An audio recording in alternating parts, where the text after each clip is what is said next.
So hello everyone, welcome back to our YouTube channel Rojgar revision. तो जैसा कि friends आप सभी को पता है कि एसएससी स्टेनोग्राफर 2025 में जो भी आपके जीके के क्वेश्चंस पूछे गए हैं उसको हम लोग सब्जेक्ट वाइज कर रहे थे, जिसमें कि मैंने दो सब्जेक्ट्स आपको करवा दिया, जैसे कि पॉलिटी और आपका स्टैटिक जीके। और आज हम लोग थर्ड सब्जेक्ट आप ही की डिमांड के ऊपर, आप लोग बोले कि हिस्ट्री पहले करवा दीजिए, तो इसलिए मैंने हिस्ट्री यहाँ पर करवा रहा हूँ आपको, ठीक है। और हिस्ट्री का जो जितने भी क्वेश्चंस पूछे गए हैं, टोटल 60 क्वेश्चंस पूछे गए हैं, उसको मैं यहाँ पर करवाने वाला हूँ। और खासियत ये रहती है ना हमारे लेक्चर्स की, कि मैं इसमें एक्स्ट्रा पॉइंट्स जो है वो मैं आपको बताता चलता हूँ, जिससे कि अगर जिनको नहीं याद है वो उनको याद हो जाए और एक प्रकार से आपका रिवीजन भी हो जाता है यहाँ पे। तो इसलिए मैं आपको एक्स्ट्रा पॉइंट्स भी आपको बता देता हूँ किसी क्वेश्चन से रिलेटेड, ठीक है। और आपको बता दें कि ये जो हम आपको पढ़ाते हैं ना, वो फ्री ऑफ कॉस्ट इसका पीडीएफ जो है वो टेलीग्राम पे डल जाती है, और साथ ही साथ उसका क्विज़ भी जो है क्विज़ फॉर्मेट में भी वो मैं डलवा देता हूँ आपको। तो क्विज़ जैसे थोड़ा लेट से आता है, लेकिन मैं डाल देता हूँ। कहाँ पर मिलता है ये सब चीज़ें? तो टेलीग्राम पे मिलता है, ये सब चीज़ें आपको पता होंगी, ठीक है। तो आपको बता दें कि ये किसके लिए हेल्पफुल है। तो जैसे कि पता है कि एडिक्वेट एग्जाम कंडक्ट करवा रही है, तो इसमें करने से ये फ़ायदा होता है कि जो भी नए टाइप के जो क्वेश्चंस आए हैं, नए टॉपिक के जो क्वेश्चंस आए हैं, उसको मैं यहाँ पे करवा दूंगा, जिससे कि आपका जो है आगे आने वाले एग्जामिनेशन जैसा सीजीएल सीजीएल इन सब में आपका काम यहाँ पर देगा, ठीक है। तो चलो अब ज़्यादा कोई टाइम वेस्ट नहीं करेंगे इसमें, और फटाफट से जो हम लोग आज की क्लास को स्टार्ट करते हैं। लेकिन उससे पहले एक इंपॉर्टेंट चीज़ मैं आपको बता दूं, यहाँ पर जो भी कैंडिडेट्स यहाँ पर टेक्स्ट बुक के ऊपर मॉक टेस्ट देते हैं ना, तो आपको बता दें अगर आपका टेक्स्ट बुक पास एक्सपायर हो चुका है, तो आप सिंपली यहाँ पर जो है टेक्स्ट बुक का जो है 1 ईयर का सब्सक्रिप्शन ले सकते हैं। अभी यहाँ पर ऑफर चल रहा है ग्रैंड उत्सव करके, जिसमें कि आपको 351 रुपीज़ में आपको जो है 1 साल का पास प्रो यहाँ पर जो है मिलने वाला है, ठीक है। अगर आप हमारा कूपन कोड एसकैफे यूज़ करते हैं तो कूपन आपको स्क्रीन पे दिखाई दे रहा होगा, आप जब भी परचेज करो तो कूपन लगा लीजिएगा। लेकिन बता दूं कि ये ऑफ़र जो है आपका 31 अगस्त तक ही रहने वाला है, यानी आज और कल तक। आज या कल में अगर आप लेते हैं तो ही आपको 351 में मिलेगा, नहीं तो फिर इसका प्राइस जो है 615 से ऊपर रहता है, ठीक है।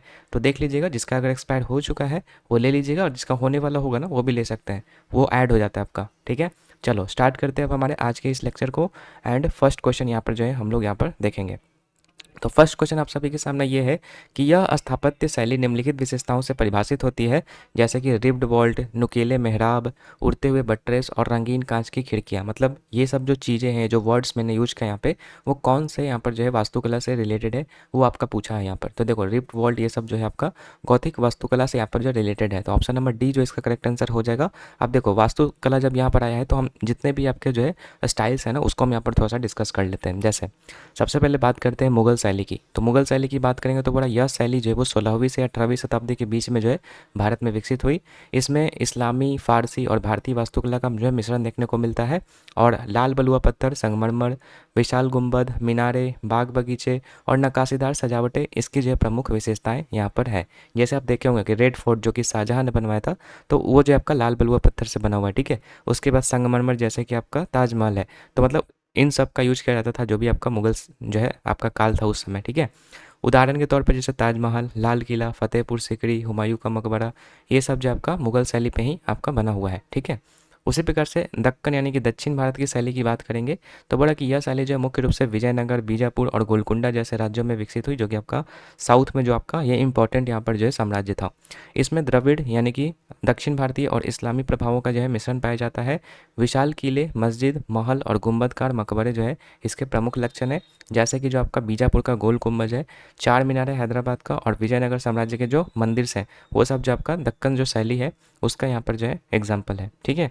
उसके बाद एक है आपका इंडो एंड इस्लामिक, दोनों मिक्स्ड स्टाइल यहाँ पर है। तो बड़ा कि यह शैली जो वो दिल्ली सल्तनत और शुरुआती मुगल काल में विकसित हुई।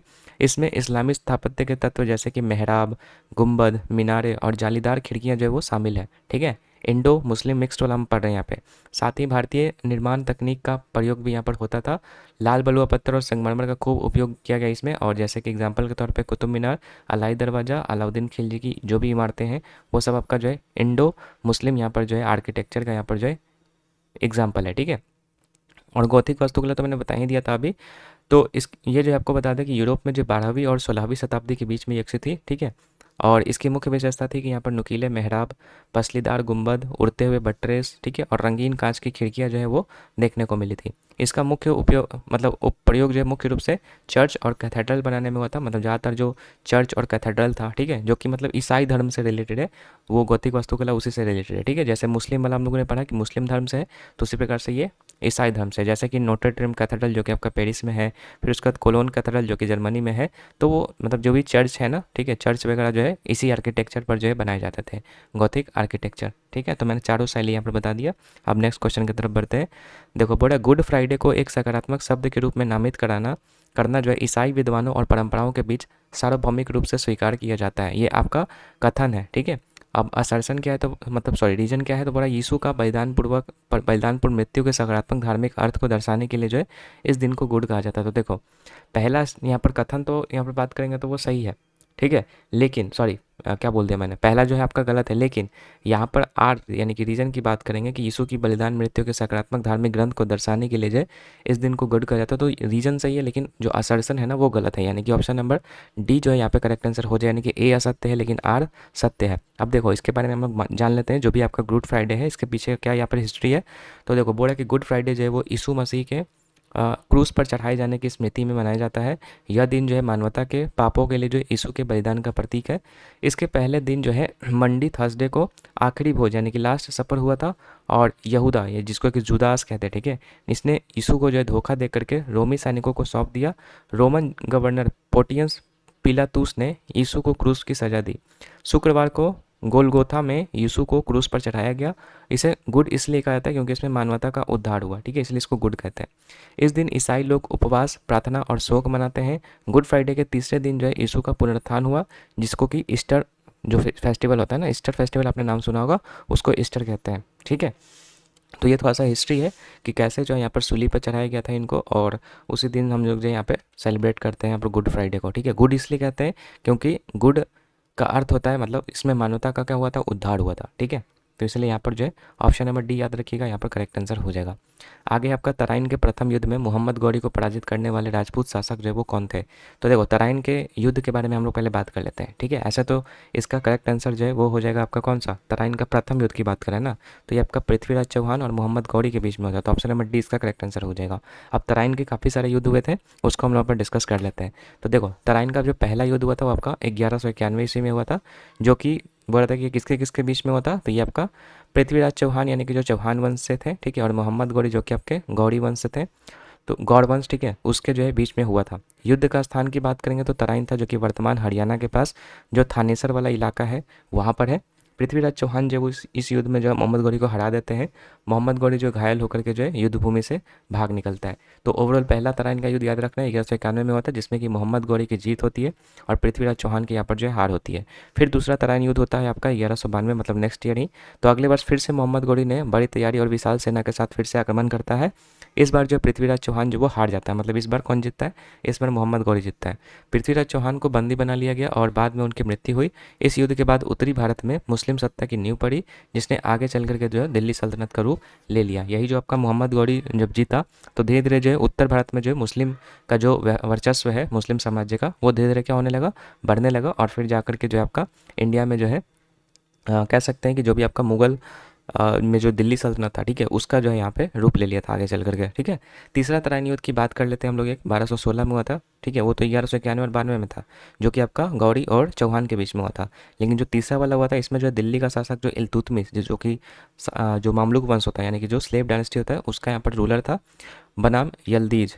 ठीक है, गयासुद्दीन यल्दीज के बीच में जो है यहाँ पर जो कि गजनी का शासक था उसके बीच में हुआ था। ठीक है, तो याद रखना तीसरा तराइन का युद्ध इल्तुतमिश और यल्दीज के बीच में हुआ था, जो कि आपका गजनी का शासक था।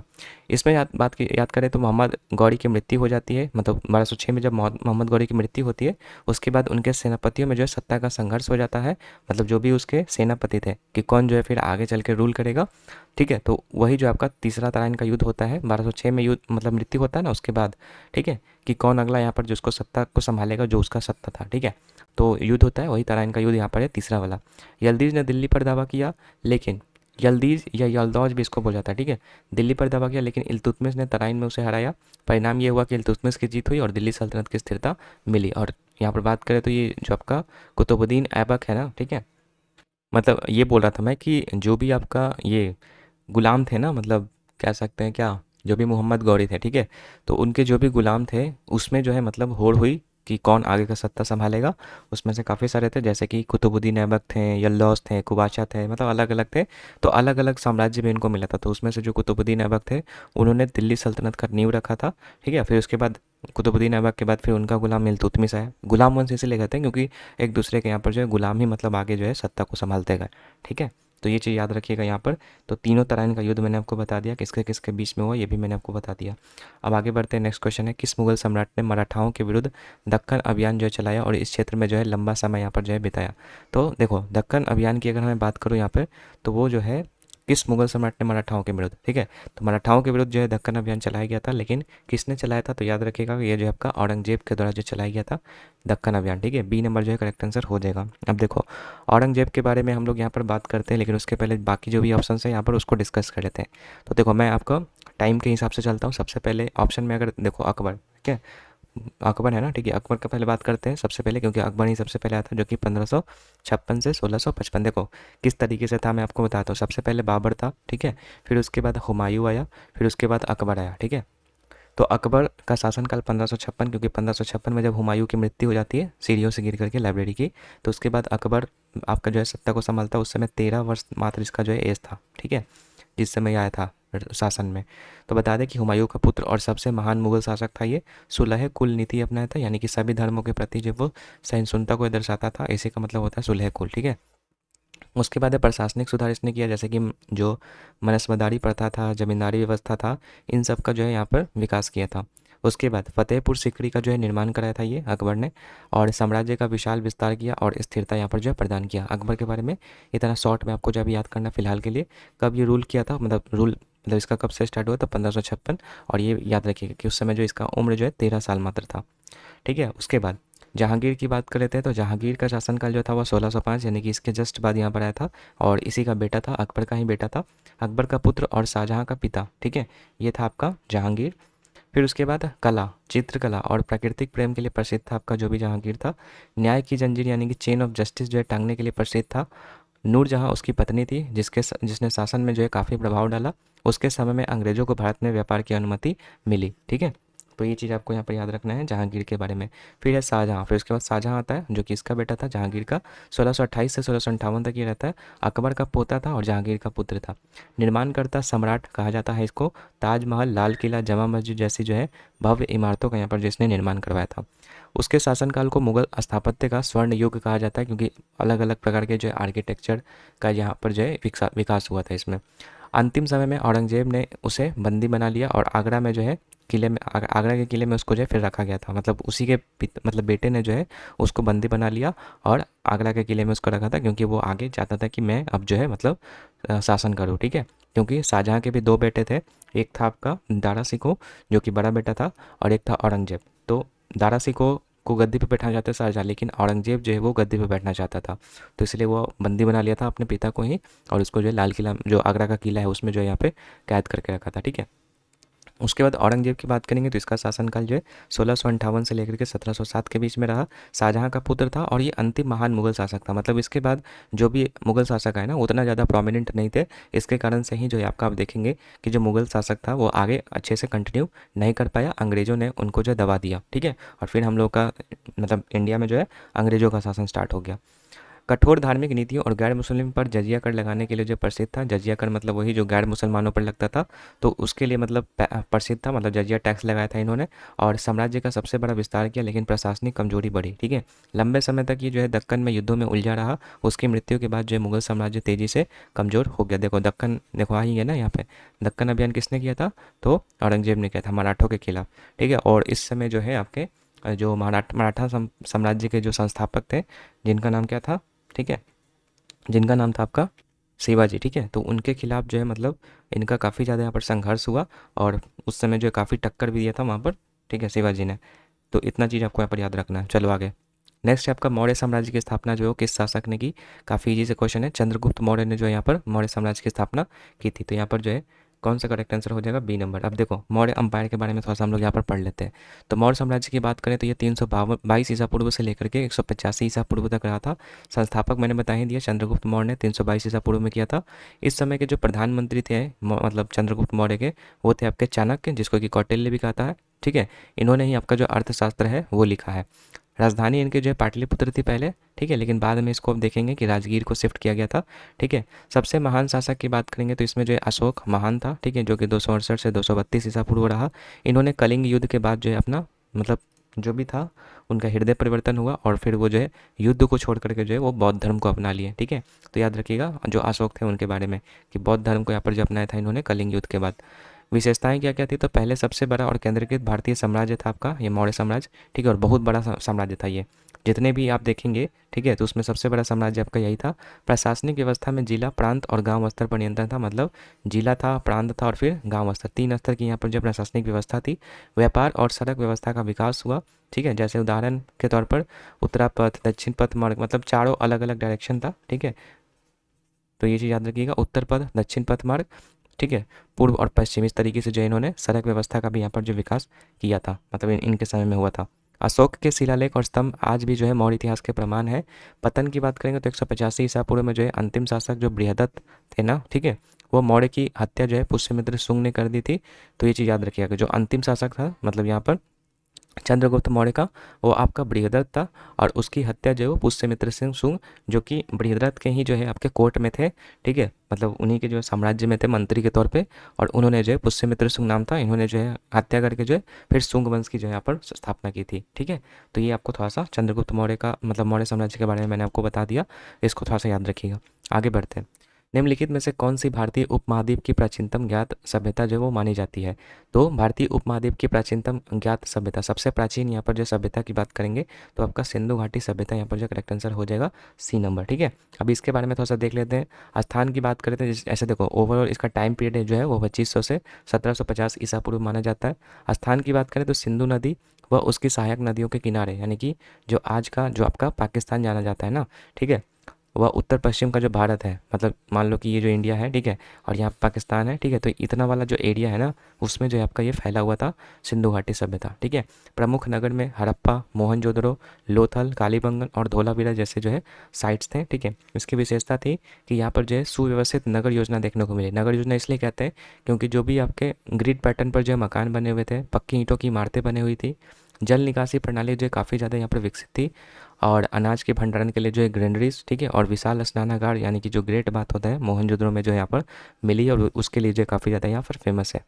व्यापार की बात करेंगे तो ये जो है मेसोपोटामिया तक जो है व्यापार करते थे और धातु कला और मुद्राओं का प्रयोग जो है ये लोग करते थे, ठीक है। मतलब देखो इससे ये पता चलता है ना कि सिंधु घाटी सभ्यता के समकालीन जो है एक मेसोपोटामिया सभ्यता भी हुआ करती थी और उन्हीं से जो है ये व्यापार करते थे, ठीक है। मुख्य व्यवसाय की बात करेंगे तो कृषि था, शिल्प था और व्यापार, ये सब जो है आपका मुख्य व्यवसाय था सिंधु घाटी सभ्यता में। धार्मिक जीवन की बात करेंगे तो ये लोग मातृ देवी की पूजा करते थे। पशुपति महादेव जैसे कि मूर्तियाँ, अग्निवेदी जो है यहाँ पर मिली थी। इससे साक्ष्य मिलता है कि मतलब यहाँ पर जो है मातृ देवी की पूजा और पशुपति महादेव जो है इनकी पूजा यहाँ पर की जाती थी। लिपि की बात करेंगे तो हड़प्पा लिपि थी जो कि आपका पढ़ा नहीं जा सका है, ठीक है। पतन की बात करेंगे तो 1750 ईसा पूर्व में, और कारण बताया जाता है, ऐसे तो कारण बहुत सारे हैं लेकिन मेन कारण बताया जाता है कि बाढ़, जलवायु परिवर्तन, संसाधनों की कमी के कारण जो है यहाँ पर सिंधु घाटी सभ्यता का जो है पतन हुआ, ठीक है। और एक कारण ये भी बताया जाता है आर्यों का आक्रमण, ठीक है, लेकिन एक्चुअल में किसी को नहीं पता कि क्या हुआ है, सब लोग अंदाज़ा लगाए हैं।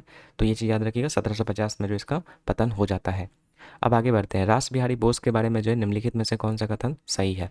तो देखो रास बिहारी बोस के बारे में हम लोग यहाँ पर जो है सबसे पहले बात कर लेते हैं, ठीक है। तो देखो 1912 में जो है आपको बता दें वायसराय लॉर्ड हार्डिंग पर जो है बम फेंकने की घटना में ये शामिल थे, जो भी रास बिहारी घोष थे, ठीक है। 1912 में जो है लॉर्ड हार्डिंग पर जो है बम फेंकने की घटना में शामिल थे, जिसको कि दिल्ली षड्यंत्र केस के नाम से जानते हैं। क्रांतिकारी संगठन अनुशीलन समिति और गदर पार्टी से ये जुड़े हुए थे। ब्रिटिश पुलिस से बचते हुए 1915 में जो है जापान चले गए और वहीं पर जाकर के क्या हो गए, फंस गए, ठीक है। जापान में उन्होंने भारतीय स्वतंत्रता आंदोलन को संगठित किया, किसके बारे में पढ़ रहे, रास बिहारी घोष के बारे में, ठीक है। बोस, सॉरी घोष नहीं बोस, ठीक है, रास बिहारी बोस। 1942 में जो है टोक्यो यानी कि जापान में जो है इंडियन इंडिपेंडेंस लीग की स्थापना किया था इन्होंने। बाद में उन्होंने नेतृत्व सुभाष चंद्र बोस को सौंप दिया, जिन्होंने आज़ाद हिंद फौज का गठन किया। यहाँ पे रास बिहारी बोस को जो है आज़ाद हिंद फौज का जो प्रथम निर्माता कहा जाता है और इनकी मृत्यु 21 जनवरी 1945 को टोक्यो में ही हो गई थी, जापान में। रास बिहारी बोस ने 1912 में जो है कांग्रेस अधिवेशन जो हुआ था 27वां वाला, ठीक है, बांकीपुर पटना में जो है उसमें यहाँ पर जो है रास बिहारी बोस ने ही यहाँ पर पार्टिसिपेट किया था। तो रास बिहारी बोस के बारे में इतना चीज़ आपको यहाँ पर याद रखना है। अब देखो यहाँ पर हम बात करते हैं, ठीक है, कौन सा कथन सही है। बोला कि उन्होंने 1942 में टोक्यो में भारतीय स्वतंत्रता लीग की स्थापना की थी। तो देखो यहाँ पर मैंने आपको बताया था ना, भारतीय स्वतंत्रता लीग यानी कि 1942 में, तो यही आपका सही है, ठीक है। लेकिन पूछा है कौन नहीं है, तो ये तो हम लोग का सही है, ठीक है। उसके बाद वह गदर आंदोलन और आज़ाद हिंद फौज के गठन में एक महत्वपूर्ण व्यक्ति थे, बिल्कुल सही है, अभी हम लोगों ने पढ़ा।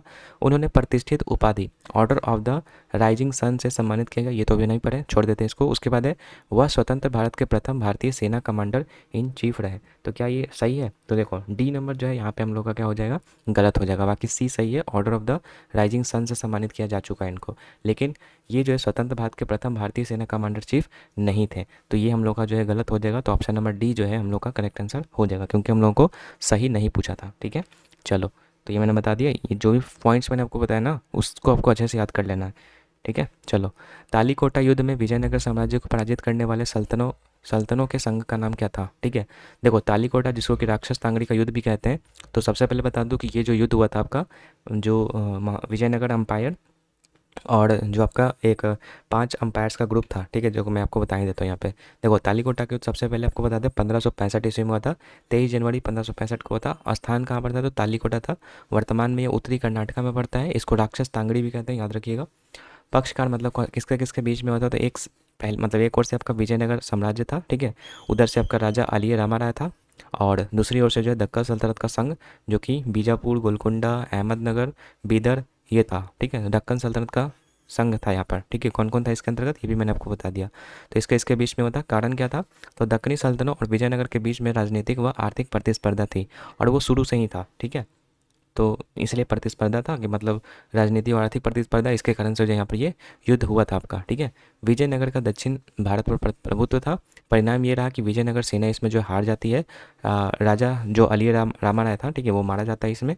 विजयनगर नगर को जो लूटा और ध्वस्त किया था, इसके बाद विजयनगर साम्राज्य का पतन हो जाता है, ठीक है। यह युद्ध दक्षिण भारत के इतिहास का टर्निंग पॉइंट माना जाता है, और विजयनगर साम्राज्य बिखर गया और दक्कन सल्तनत भी यहाँ पर, दक्कन सल्तनत क्या हो गया, मजबूत हो गया। तो अब देखो यहाँ पर आंसर देने की कोशिश करते हैं। बोला कि विजयनगर साम्राज्य को पराजित करने वाले सल्तनतों के संघ का नाम क्या था? तो राजपूत नहीं, मुगल नहीं, बहमनी सल्तनत, ठीक है। नहीं सॉरी, दक्कन सल्तनत ना, बहमनी थोड़ी होगा। दक्कन सल्तनत में आपका बहमनी आ जाता है, ठीक है। तो यहाँ पर डी नंबर जो सही आंसर हो जाएगा, बहमनी नहीं होगा यहाँ पे। तो ओवरऑल डी नंबर यहाँ पर करेक्ट आंसर याद रखना। दक्कन सल्तनत में क्या कौन कौन होते हैं? तो यहाँ पर देखो बीजापुर, गोलकुंडा, अहमदनगर, बीदर और बरार, ठीक है, ये सब होते हैं। नेक्स्ट है, अब आगे नेक्स्ट है 10वीं-11वीं शताब्दी में चंदेल राजवंश द्वारा जो है निर्मित कौन सा मंदिर जो है अपनी उत्कृष्ट मूर्तियों के लिए जो है वो जाना जाता है? तो देखो अब हम लोग यहाँ पर बात कर लेते हैं सभी मंदिरों के बारे में कि किसको कौन बनवाया है, ठीक है। लेकिन हमसे पूछा है चंदेल वाला ना, तो देखो ओवरऑल इसका आंसर मैं बताता हूँ। सबसे पहले ये जो आपका हो जाएगा कंदरिया महादेव मंदिर, ठीक है। कंदरिया महादेव मंदिर को जो है चंदेल राजवंश के द्वारा जो है बनाया गया। अब देखो यहाँ पर इस सब के बारे में देख लेते हैं। सबसे पहले बात करते हैं कंदरिया महादेव के बारे में। तो देखो इसका स्थान कहाँ पर? तो खजुराहो जो आपका मध्य प्रदेश है, वहाँ पर जो है कंदरिया महादेव मंदिर है। निर्माता कौन है? तो चंदेल वंश, जो कि आपका 11वीं शताब्दी में थे, ठीक है। चंदेल वंश के दौरान हुआ था, लेकिन राजा कौन था? तो राजा विद्याधर, इसके द्वारा जो इसको निर्माण करवाया गया था, ठीक है। मुख्य देवता कौन थे? तो मुख्य देवता थे भगवान शिव इसमें, ठीक है। विशेषता क्या है? तो नागर शैली का उत्कृष्ट उदाहरण है जटिल नक्काशी और मूर्तिकला। देखो नागर शैली और द्रविड़ शैली, ठीक है, दो शैली होता है, एक और होता है वेसर शैली। तो याद रखना कि नागर शैली जो आपका उत्तर भारत में होता है, और जो द्रविड़ शैली है, ठीक है, वो आपका साउथ इंडिया में देखने को मिलता है। और एक होता है मिस्र वाला, ठीक है, मतलब मिक्सचर होता है दोनों का, जिसको कि वेसर शैली कहते हैं। अभी हम शैली के बारे में आगे पढ़ लेंगे, ठीक है। लेकिन अभी फिलहाल के लिए याद रखना है कि जो कंदरिया महादेव मंदिर है मध्य प्रदेश में, वो आपका नागर शैली पर बेस्ड है, ठीक है। बाकी बता दें आपको कि यूनेस्को विश्व धरोहर स्थल में जो है खजुराहो समूह के मंदिरों में शामिल किया गया इसको। तो ये भी चीज़ याद रखिएगा, ठीक है। और बता दें खजुराहो जो आपका टेम्पल है ना, वो आपका ग्रुप है इंडियन और सॉरी हिंदू और जैन टेम्पल्स का, ठीक है, जो कि एमपी में पड़ता है। तो इसको जो यूनेस्को विश्व धरोहर स्थल में भी यहाँ पर जो है शामिल किया गया है, ये भी चीज़ याद रखिएगा। नेक्स्ट है बृहदेश्वर मंदिर। तो बृहदेश्वर मंदिर की बात करेंगे तो इसका स्थान जो अब तक तंजावुर में है, मतलब जो तमिलनाडु में पड़ता है। निर्माता चोल वंश के राजा राजा राज प्रथम ने, ठीक है, राजा राज चोल प्रथम जो थे, मतलब चोल वंश के जो राजा थे, जो कि 13th सेंचुरी में जो है, मतलब देखो चोल दो प्रकार के थे, एक अर्ली चोलास थे, लेटर चोलास थे। तो लेटर चोलास जो है वो ज़्यादा यहाँ पर प्रोमिनेंट थे, तो हम लोग लेटर चोलास की बात कर रहे हैं यहाँ पर। उसमें जो आपका राजा राज मतलब चोल प्रथम थे, ठीक है, उन्होंने ही यहाँ पर जो है बृहदेश्वर मंदिर जो है उसका निर्माण करवाया था 11वीं शताब्दी में, ठीक है। मुख्य देवता इसमें याद रखना, इसमें भी भगवान शिव ही थे, ठीक है। बृहदेश्वर या फिर राजराजेश्वर टेम्पल भी इसको बोलते हैं, क्योंकि राजराज प्रथम ने इसको बनवाया था। उसके बाद विशेषता की बात कर लेते हैं तो द्रविड़ शैली की मतलब भव्य वास्तुकला है ये, मतलब ये आपका द्रविड़ शैली पर बेस्ड है। 216 फीट ऊंचा विशाल गोपुरम और नंदी प्रतिमा जो यहाँ पर देखने को मिलता है, क्योंकि ये द्रविड़ शैली की यहाँ पर विशेषता है। अभी हम देख लेंगे विशेषता, अभी थोड़ा सा धैर्य रखिए, ठीक है। यूनेस्को विश्व धरोहर स्थल की बात करें तो ग्रेट लिविंग चोला टेम्पल्स का ये हिस्सा है आपका, याद रखिएगा। यूनेस्को विश्व धरोहर स्थल में भी आपका शामिल है, जो भी आपका ये है, ठीक है, बृहदेश्वर मंदिर। आगे बात करते हैं सूर्य मंदिर जो आपका मोढेरा है, ठीक है, तो ये गुजरात का है, याद रखिएगा। मोढेरा गुजरात में पड़ता है, तो वहाँ का ये बात कर रहे हैं। निर्माता कौन थे, तो सोलंकी वंश वहाँ पर रूल कर रहे थे, ठीक है।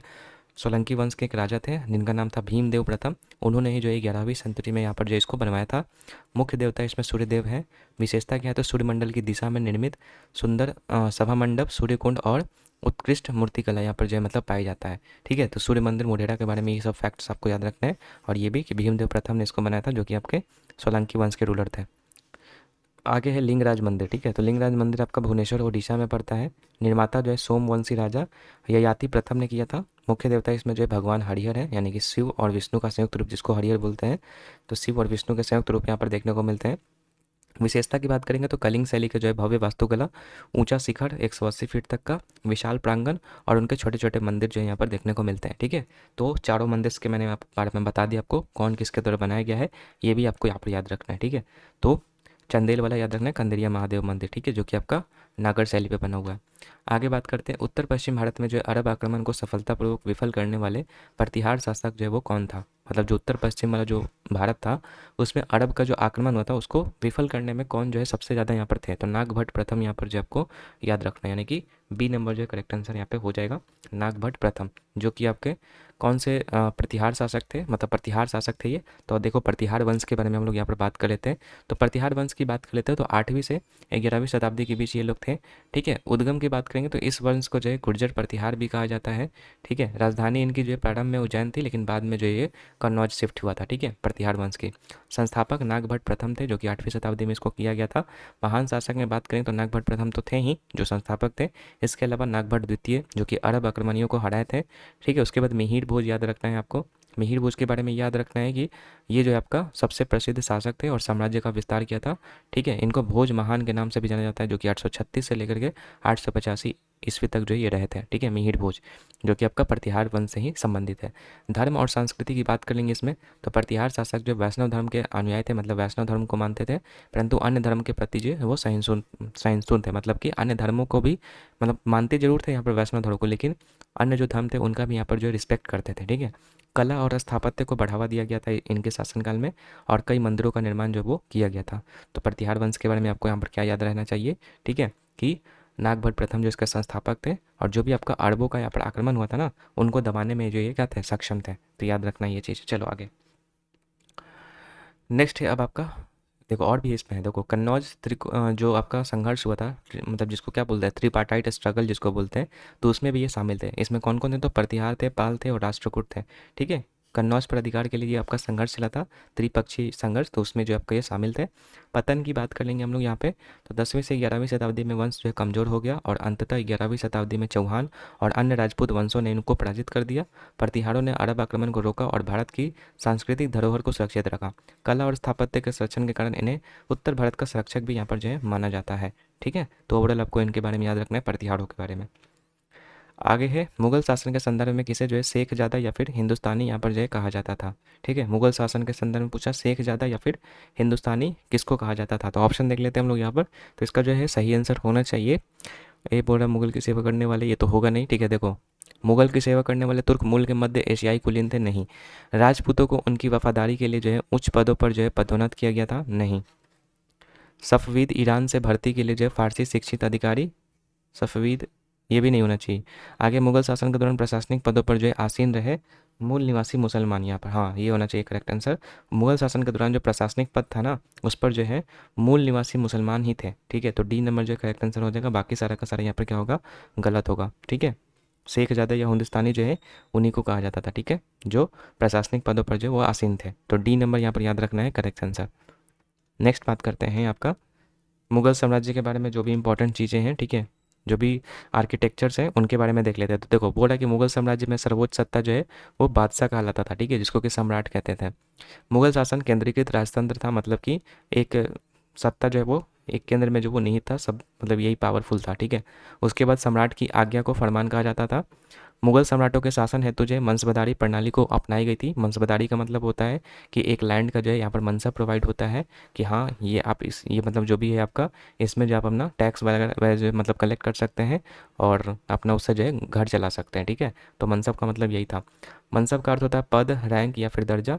मनसबदारों का वेतन के रूप में जो है जागीरें दी जाती थी। और अकबर ने मनसबदारी प्रणाली की जो शुरुआत की थी, ठीक है। किसने शुरुआत की थी इसको? तो अकबर ने की थी। वंशबदारी में दो भाग होते थे, एक होता था जात यानी कि व्यक्तिगत रैंक जिसको बोलते थे, और एक होता था सवार यानी कि घुड़सवार सैनिक, ठीक है। और इसी के बेसिस पर जो है आपका डिसाइड होता था कि किसको जो है वो मनसब दिया जाएगा, ठीक है। जिसका सबसे ज़्यादा रैंक और सबसे ज़्यादा ये होता है सवार, उसी को यहाँ पर दिया जाता था। जागीर से प्राप्त आय को तनख्वाह के रूप में जो है मनसबदार उपयोग करते थे। मतलब जो भी जागीर दिया जाता था ना, किसके बेसिस पर? तो रैंक और ये सैनिक, घुड़सवार सैनिक के बेसिस पर। तो जो भी जिनको मिलता था, ठीक है, उनको जो जागीर प्राप्त होता था, ठीक है, तो उनसे जो आय मिलता था वो जो है आपका मनसबदार जो है उसका सैलरी के रूप में जो यूज करते थे। और आगे है जागीर प्रणाली की देख रेख जो है दीवाने तन करता था, ठीक है। मतलब क्या बोल रहा है कि जागीर प्रणाली की जो भी देख रेख होता था ना, वो दीवाने तन एक प्रकार का क्या था, एक डिपार्टमेंट था, वो करता था, ठीक है। मुगल प्रशासन की सर्वोच्च परिषद को जो है मजलिस खास कहा जाता था, ठीक है। मुगल प्रशासन की जो सर्वोच्च परिषद था उसको क्या कहते थे? मजलिस खास कहा जाता था। और साम्राज्य का वित्त विभाग जो कि आपका दीवाने आला के अधीन था, ठीक है, जिसको कि वजीर कहते थे ना। तो साम्राज्य का जो वित्त विभाग था वजीर के अधीन था, ठीक है। वजीर या मतलब एक प्रकार का प्राइम मिनिस्टर आप बोल सकते हो, उसके ये अधीन था यानी उसके नीचे था ये, ठीक है, वित्त विभाग। भूमि राजस्व व्यवस्था को जब्त या फिर दसाला प्रणाली कहा जाता था। अकबर ने मतलब इसको कहा था, ठीक है। दसाला प्रणाली का मतलब होता था वही कि आपको जो 1/10 जो है वो का टैक्स जमा करना पड़ेगा, ठीक है। भूमि का सर्वेक्षण जो टोडरमल के द्वारा टोडरमल ने कराया था, यहाँ पर याद रखिएगा। भूमि का जो सर्वेक्षण था टोडरमल ने करवाया था। सेना का प्रमुख अधिकारी मीर बख्शी कहलाता था। गुप्तचर विभाग का प्रमुख बारे दीवान कहलाता था। न्याय विभाग का प्रमुख जो है काजी उल कुजात होता था। धार्मिक विभाग का प्रमुख सदर उस सदुर। देखो ये सब इंपॉर्टेंट है, ठीक है, पूछ सकता है आपके आगे आने वाले शिफ्टों में। तो इसलिए थोड़ा सा टाइम दीजिए, याद कीजिए इसको, ठीक है, नहीं तो फिर बाद में आपको पछताना पड़ेगा।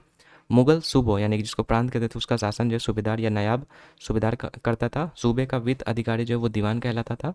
जिले यानी कि जिसको सरकार कहते थे, उसका अधिकार फौजदार होता था। परगना स्तर का अधिकारी जो सिकदार और आमील होता था, ठीक है। ग्राम स्तर पर प्रशासन जो मुखिया या पटवारी के हाथ में होता था। तो याद रखिएगा, ग्राम स्तर, परगना स्तर और जिला स्तर। ग्राम स्तर पर आपका क्या था? मुखिया।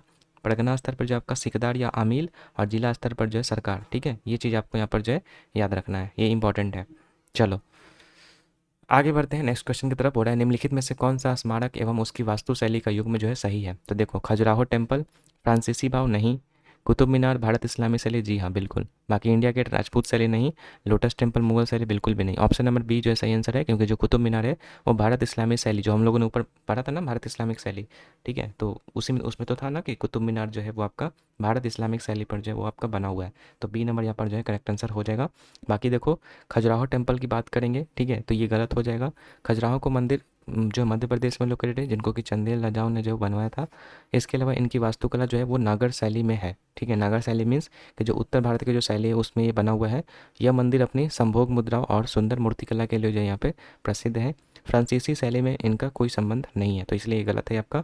कुतुब मीनार की बात करेंगे तो ये आपका सही है, क्योंकि कुतुब मीनार का निर्माण जो है 1199 ईस्वी में जो कुतुबुद्दीन ऐबक ने शुरू करवाया था, और इसका जो है इल्तुतमिश ने जो पूरा करवाया था, ठीक है। यह दिल्ली में स्थित है। कुतुब मीनार भारत इस्लामी वास्तुकला का श्रेष्ठ एग्जाम्पल है। इसमें लाल बलुआ पत्थर, कुरान की आयतें और इस्लामी ज्यामितीय डिजाइन जो यहाँ पर देखने को मिलता है, ठीक है। आगे है यहाँ पे इंडिया गेट, ठीक है। इंडिया गेट की बात करेंगे तो ये आपका राजपूत शैली पे नहीं बना हुआ है। इंडिया गेट का निर्माण की बात करेंगे तो ये आपका 1931 में जो है ब्रिटिश शासक एडविन लुटियंस द्वारा करवाया गया था। यह दिल्ली में स्थित एक युद्ध स्मारक है, वॉर मेमोरियल जिसको बोलते हैं, ठीक है। यह यूरोपीय शैली जो है, मतलब कहाँ पर है ये आपको बता दें, जो कर्तव्य पथ है ना, ठीक है, उसी में ये पड़ता है। यह यूरोपीय शैली से बना हुआ है, ठीक है, ना कि राजपूत शैली में, ठीक है। इसका यूरोप जो पेरिस के आर्केडी ट्रायोम्फ जो है उससे ये मिलता जुलता है, ठीक है, जो भी इसका आर्किटेक्चर है। इसका राजपूत शैली से कोई संबंध नहीं है। तो मैंने सबके बारे में यहाँ पर डिस्कस कर दिया। एक और है आपका लोटस टेम्पल, जो कि आपका नई दिल्ली में है। तो मुगल शैली तो गलत हो जाएगा ना, क्योंकि लोटस टेम्पल का निर्माण जो वो 1986 ईस्वी में हुआ है। यह दिल्ली में स्थित है और बहाई धर्म का जो है उपासना स्थल है। इसका डिजाइन कमल के फूल के रूप में आधारित है। यह मंदिर जो आधुनिक वास्तुकला इसका जो एग्जाम्पल है। इसका मुगल शैली से कोई संबंध नहीं है, ठीक है, याद रखिएगा।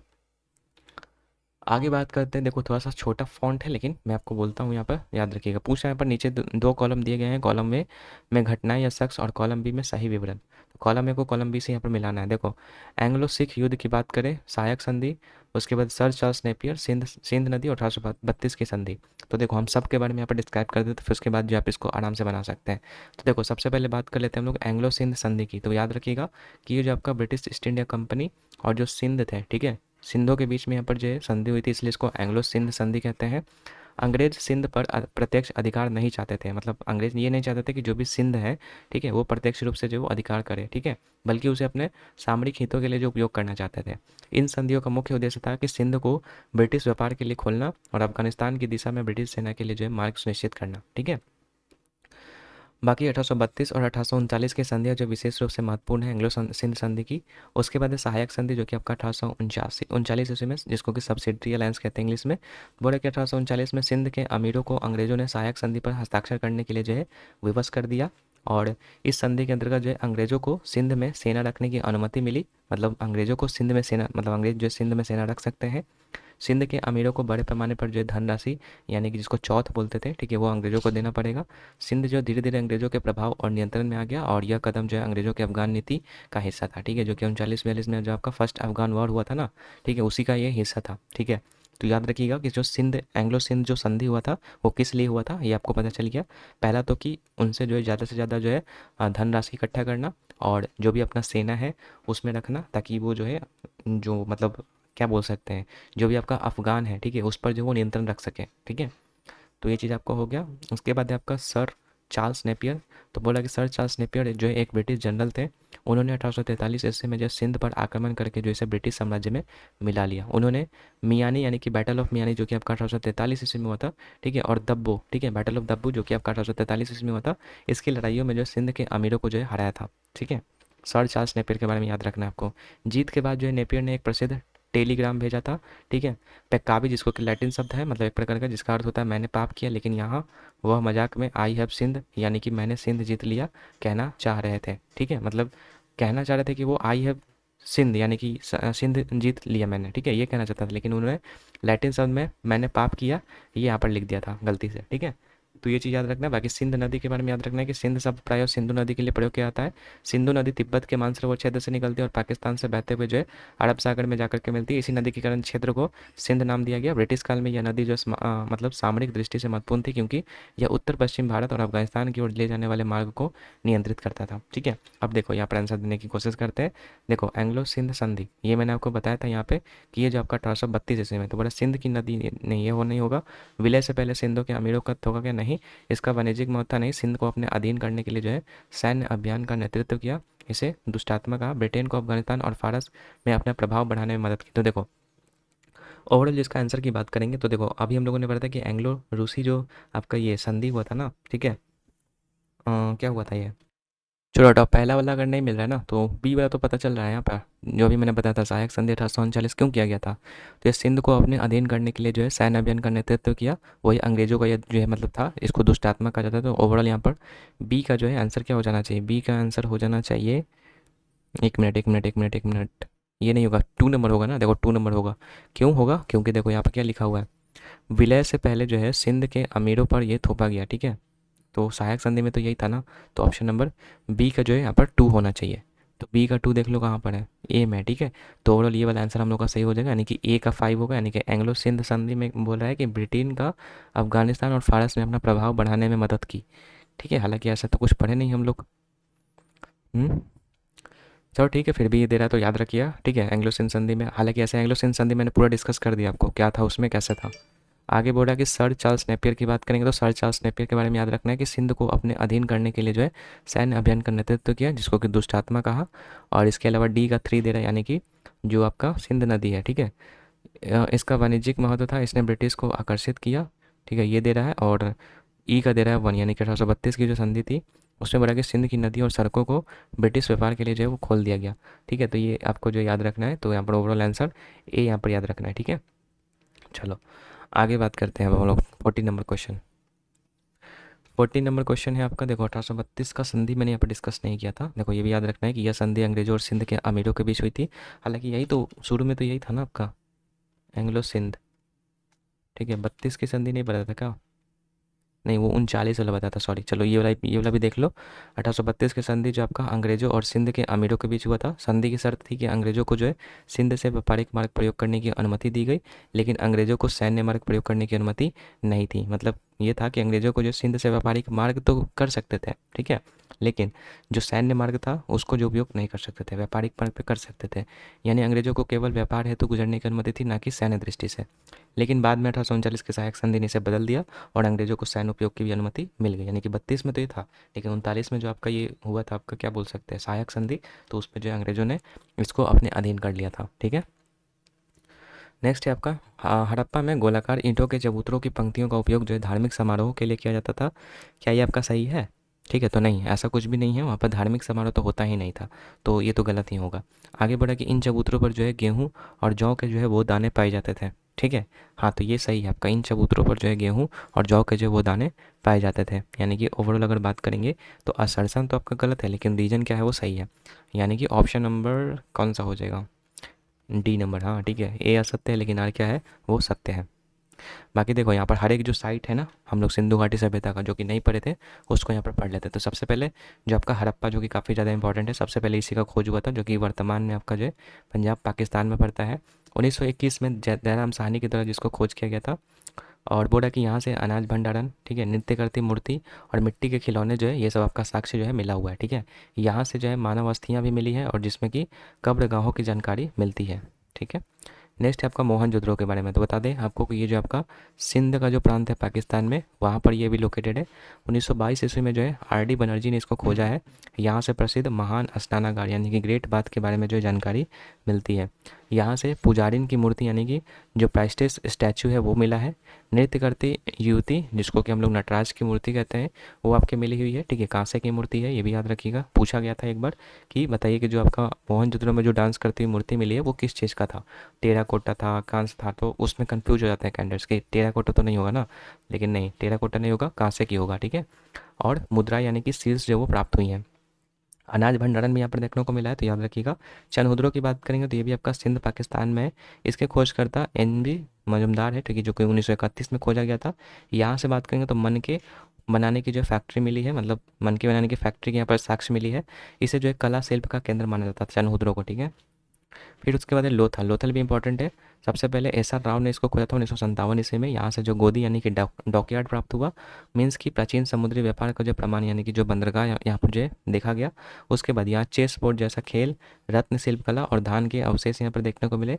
यहाँ चावल के सबसे प्राचीन अवशेष भी मिले, ठीक है। हालांकि देखो, चावल के सबसे प्राचीन अवशेष की बात करेंगे तो वो आपका कोल्डिहवा में मिला था, ठीक है, कोल्डिहवा में। लेकिन अगर पूछेगा यहाँ पे क्या बोल सकते हैं, सिंधु घाटी सभ्यता में, तो लोथल में भी आपका जो है चावल के प्राचीन साक्ष्य मिले थे। उसके बाद है कालीबंगन, राजस्थान में पड़ता है ये अभी आपका वर्तमान में। खोजकर्ता जो है आपका बीबी लाल और बी के ठाकुर है, ठीक है, दो लोग हैं यहाँ पे। इसके अलावा यहाँ से जो है जले हुए खेत यानी कि जुते हुए खेत होना चाहिए, सॉरी, जुते हुए खेत के साक्ष्य मिले हैं, ठीक है। और यहाँ से अग्निकुंड और जो वेदियाँ हैं, वेदिकाएँ मिली हैं। भैंस की हड्डी भी देखने को मिली है। सिंधु घाटी सभ्यता का सबसे बड़ा जो है सौदा स्थल भी यहाँ पर जो है यहीं पर मिला है, ठीक है। और आपको बता दें कि जो चूड़ी चूड़ी वगैरह है, ठीक है, उसकी जो है साक्ष्य यहीं पर मिली थी आपके कालीबंगन में, ठीक है। आगे आपका राखीगढ़ी, जो कि आपका हरियाणा में पड़ता है और ये आपका वर्तमान में इंडस वैली सिविलाइजेशन का जो सबसे बड़ा यहाँ पर जो है साइट है। यहाँ से मानव कंकाल, मिट्टी के बर्तन और धातु के उपकरण मिले हैं। यह एक प्रमुख शहरी बस्ती था, ठीक है, अर्बन सेंटर था ये। बनावाली की बात करेंगे तो ये आपका हरियाणा में पड़ता है। यहाँ से गृहस्थी से संबंधित वस्तुएं, मिट्टी के खिलौने और बर्तन मिले हैं। और यहाँ पर जो पूर्व हड़प्पा और हड़प्पा दोनों संस्कृति के अवशेष मिले हैं, जो भी आपका बनावली है, ठीक है। धोलावीरा की बात करेंगे तो ये भी आपको गुजरात में है। इसके खोजकर्ता आर एस विस्ट हैं। यह स्थल अपने नगर नियोजन और जल संरक्षण प्रणाली के लिए जो है काफ़ी ज़्यादा यहाँ पर फेमस है। यहाँ से बड़ा स्टेडियनुमा मैदान, मतलब स्टेडियम का साक्ष्य मिला है आपका यहीं से, धौलावीरा से ही। जलाशय यानी कि रिजर्वॉयर्स और हड़प्पा लिपि वाला जो है बड़ा पट्ट यानी कि साइन बोर्ड जो है मिला है आपका, ठीक है। यहाँ से मृतक दफनाने की अलग परंपरा यहाँ पर पाई गई है। मतलब मृतकों को जो दफनाने की परंपरा है, अलग साइट यहाँ पर जितने भी साइट्स में किया जाता था ना, उससे जो यहाँ पर अलग यहाँ पर देखने को मिला। उसके बाद सुध कांगड़ौर की बात करेंगे तो बलूचिस्तान पाकिस्तान में पड़ता है ये। सिंधु घाटी का पश्चिमी सीमा पर स्थित ये बंदरगाह है एक प्रकार का। यहाँ से समुद्री व्यापार के प्रमाण जो है वो मिले हैं, ठीक है। उसके बाद बालाकोट पाकिस्तान की बात कर ले तो यहाँ से शंख और गोले की जो है वस्तुएं मिली है। यह शंख उद्योग यानी कि सेल जो इंडस्ट्री है उसका ये केंद्र था, ठीक है। किसकी बात कर रहे हैं, बालाकोट के बारे में बात कर रहे हैं, जो कि आपका पाकिस्तान में, ठीक है। आलमगीरपुर की बात करेंगे तो ये आपका उत्तर प्रदेश में पड़ता है। यह गंगा यमुना क्षेत्र का जो सबसे पूर्वी स्थल है, ठीक है। मीन्स कि देखो ये ऐसा तो गंगा यमुना क्षेत्र बोला है ना, लेकिन जो आपका सिंधु घाटी सभ्यता था ना उसका मतलब पूर्वी बिंदु यही है, ठीक है, आलमगीरपुर, ठीक है। उसके बाद रंगपुर की बात करेंगे, ये आपका गुजरात में है और यहाँ से धान के अवशेष मिले हैं, यहाँ कृषि आधारित स्थल है। रोपड़ की बात करेंगे, पंजाब में है, यहाँ से मानव और कुत्ते को जो संयुक्त दफन मिला है, मतलब रोपड़ में ही आपका जो है मानव और कुत्ते का जो संयुक्त बड़ियल है उसका साक्ष्य मिला है। यहाँ से तांबे और पत्थर के उपकरण भी प्राप्त हुए हैं। फिर उसके बाद सुतकोतदा, ठीक है, सुतकोतदा गुजरात की बात कर लेते हैं। यहाँ से आपका घोड़े की हड्डियों के अवशेष मिले हैं और यह स्थल जो है घोड़े के उपयोग का प्रमाण देती है, ठीक है। फिर एक सोती है जो कि राजस्थान में उतना ज़्यादा इंपॉर्टेंट नहीं है। यहाँ से विशेष प्रकार के सोती बर्तन यानी कि सोती वेयर जो है मिले हैं। यह हड़प्पा संस्कृति से जुड़ा हुआ एक ग्रामीण स्थल है, ये चीज़ याद रखिएगा यहाँ पे। फिर आगे बढ़ते हैं नेक्स्ट है आपका निम्नलिखित में से कौन जो है पराक्रम दिवस से संबंधित है। देखो पराक्रम दिवस की बात करेंगे तो आपका सुभाष चंद्र बोस की जो है यहाँ पर जयंती के रूप में मनाया जाता है। अब देखो सुभाष चंद्र बोस के बारे में हम लोग यहाँ पर पढ़ लेते हैं। तो सबसे पहले 23 जनवरी 1897 को जो है कटक ओडिशा में इनका जन्म होता है और 23 जनवरी को जो हम लोग पराक्रम दिवस के रूप में मनाते हैं, ठीक है। पिता का नाम था जानकीनाथ बोस जो कि एक प्रसिद्ध वकील थे। माता प्रभावती देवी थी, ठीक है। शिक्षा की बात करेंगे तो कलकत्ता विश्वविद्यालय से इन्होंने जो स्नातक पास किया। इसके बाद फिर जो इंडियन सिविल सर्विस इसकी परीक्षा भी यहाँ पर उत्तीर्ण की सुभाष चंद्र बोस ने।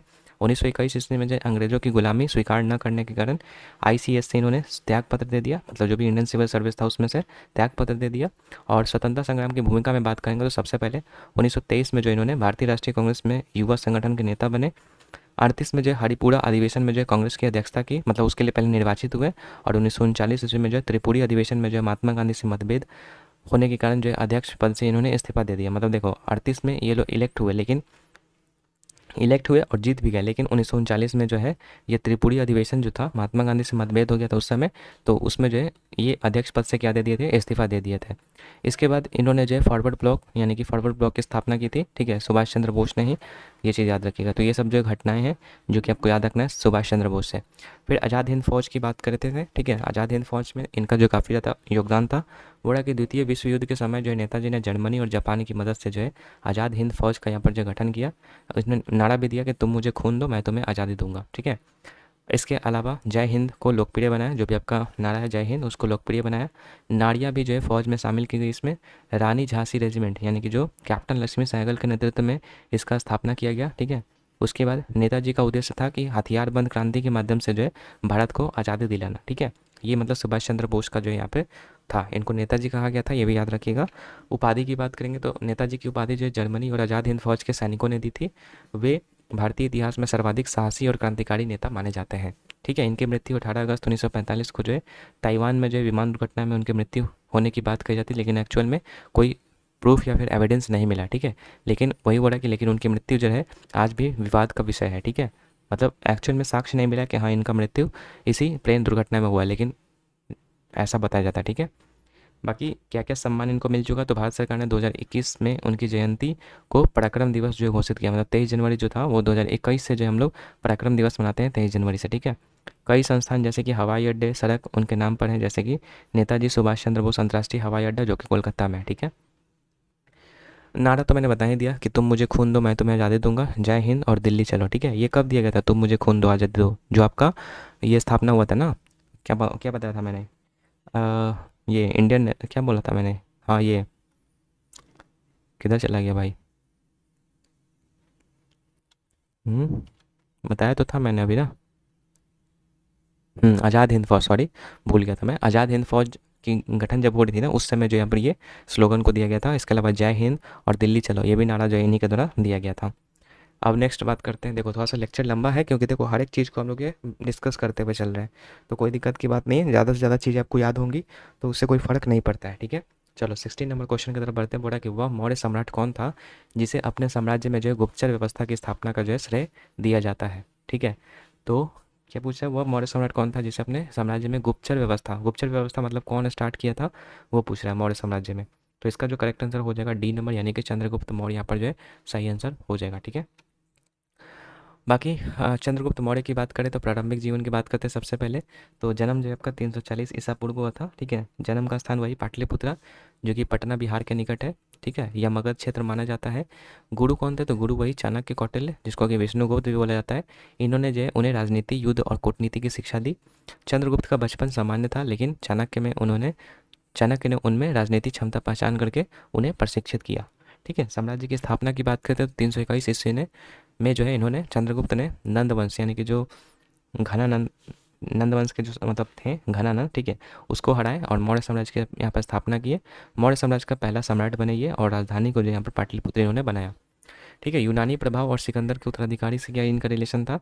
तो बोला कि सिकंदर, जिसको कि अलेक्जेंडर कहा जाता था, उनकी मृत्यु 323 ईसा पूर्व के बाद जो है उसके सेनापति जो है वो भारत छोड़ करके गए, मतलब भारत छोड़ करके चले गए।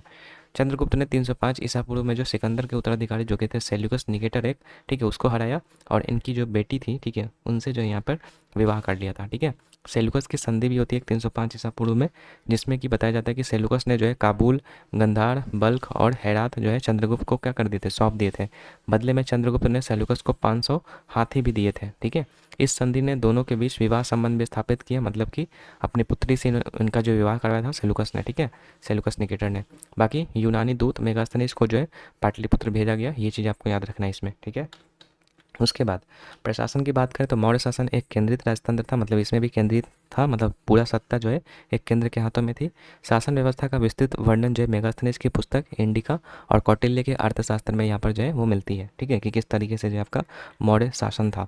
सेना बहुत विशाल थी, मतलब कि 6 लाख इसमें जो है पैदल थे, 30,000 घुड़सवार थे, 9,000 जो वो हाथी थे इसमें। पाटलिपुत्र जो उस समय का एक भव्य नगर हुआ करता था। आगे बात करेंगे धर्म और जीवन का अंतिम चरण इनका। तो चंद्रगुप्त ने जो है प्रारंभ में हिंदू धर्म का पालन किया, फिर जीवन के अंतिम चरण में इन्होंने जैन धर्म को अपना लिया, ठीक है। इनके गुरु कौन थे? तो भद्रबाहु थे, जैन आचार्य, ठीक है, और इनके गुरु थे। चंद्रगुप्त अपने अंतिम समय में कर्नाटक के जो है श्रावण बेलगोला चले गए, और वहाँ पर जो है संलेखना विधि से जो है इन्होंने अपना प्राण जो वो त्याग दिए, ठीक है। तो इतना चीज़ आपको यहाँ पर चंद्रगुप्त मौर्य के बारे में याद रखना है, ठीक है। उसके बाद मृत्यु वही 297 ईसा पूर्व में हुआ। उपलब्धि किया गया है तो मौर्य साम्राज्य की स्थापना कर भारत का पहला महान साम्राज्य खड़ा किया। यूनानी शासक सेल्यूकस को हरा करके भारत की उत्तरी पश्चिम सीमा को सुरक्षित किया, और अपने गुरु चाणक्य के साथ मिल करके कुशल प्रशासन की नींव रखी, और जैन धर्म अपना करके अहिंसा और त्याग के मार्ग पर चल पड़े, ठीक है। आगे बढ़ते हैं। विक्रमशिला में महान बौद्ध विश्वविद्यालय की स्थापना जो है उसका श्रेय किस पाल शासक को यहाँ पर जो है वो दिया जाता है, ठीक है। तो विक्रमशिला में महान बौद्ध विश्वविद्यालय की स्थापना की बात करेंगे तो देखो ऐसे तो काफ़ी सारे यहाँ पर थे ना, लेकिन अगर बात करेंगे यहाँ पर जो विक्रमशिला का जो विश्वविद्यालय है ये आपका धर्मपाल ने बनवाया था, यानी कि ऑप्शन नंबर ए जो है वो करेक्ट आंसर हो जाएगा। आप देखो धर्मपाल की जब बात आई है यहाँ पे तो पाल वंश के बारे में हम लोग यहाँ पर पढ़ लेते हैं, ठीक है। तो पाल वंश की बात करेंगे, सबसे पहले इसकी स्थापना की तो लगभग 750 ईसा पूर्व मतलब 750 ईस्वी में जो यहाँ पर किया गया। प्रथम शासक जो है वो गोपाल थे, जो कि आपका जनता द्वारा जैसे भी लोकतंत्र में जैसे चुनाव होता है लोकसभा का, वैसे जो है यहाँ पे हुआ था, ठीक है, गोपाल का। और बाकी ये कौन से क्षेत्र में थे? तो बंगाल और बिहार वाले क्षेत्र में थे। प्रमुख शासक में बात करेंगे तो सबसे पहले गोपाल के बारे में 750 से 770 ईस्वी तक ये रहे थे। पाल वंश के संस्थापक थे। राजधानी था उनका मगध या मुंगेर, ठीक है। उसके बाद धर्मपाल आए थे, जिन्होंने आपका जो है विक्रमशिला विश्वविद्यालय की स्थापना की, ठीक है। बिहार से लेकर के कन्नौज तक प्रभाव फैलाया। पाल साम्राज्य का सबसे शक्तिशाली शासक माने जाते हैं, और नालंदा विश्वविद्यालय का जो है पुनरुद्धार किया था, ठीक है। कुमारगुप्त प्रथम ने इसको बनवाया था, ठीक है। फिर इसको जो है बख्तियार खिलजी ने ख़त्म किया, लेकिन फिर से इसका पुनरुत्थान जो वो नालंदा विश्वविद्यालय का वो धर्मपाल ने ही करवाया। मतलब विक्रमशिला को भी इन्होंने स्थापना किया और नालंदा विश्वविद्यालय का भी पुनरुद्धार यहाँ पर इन्होंने किया, ठीक है।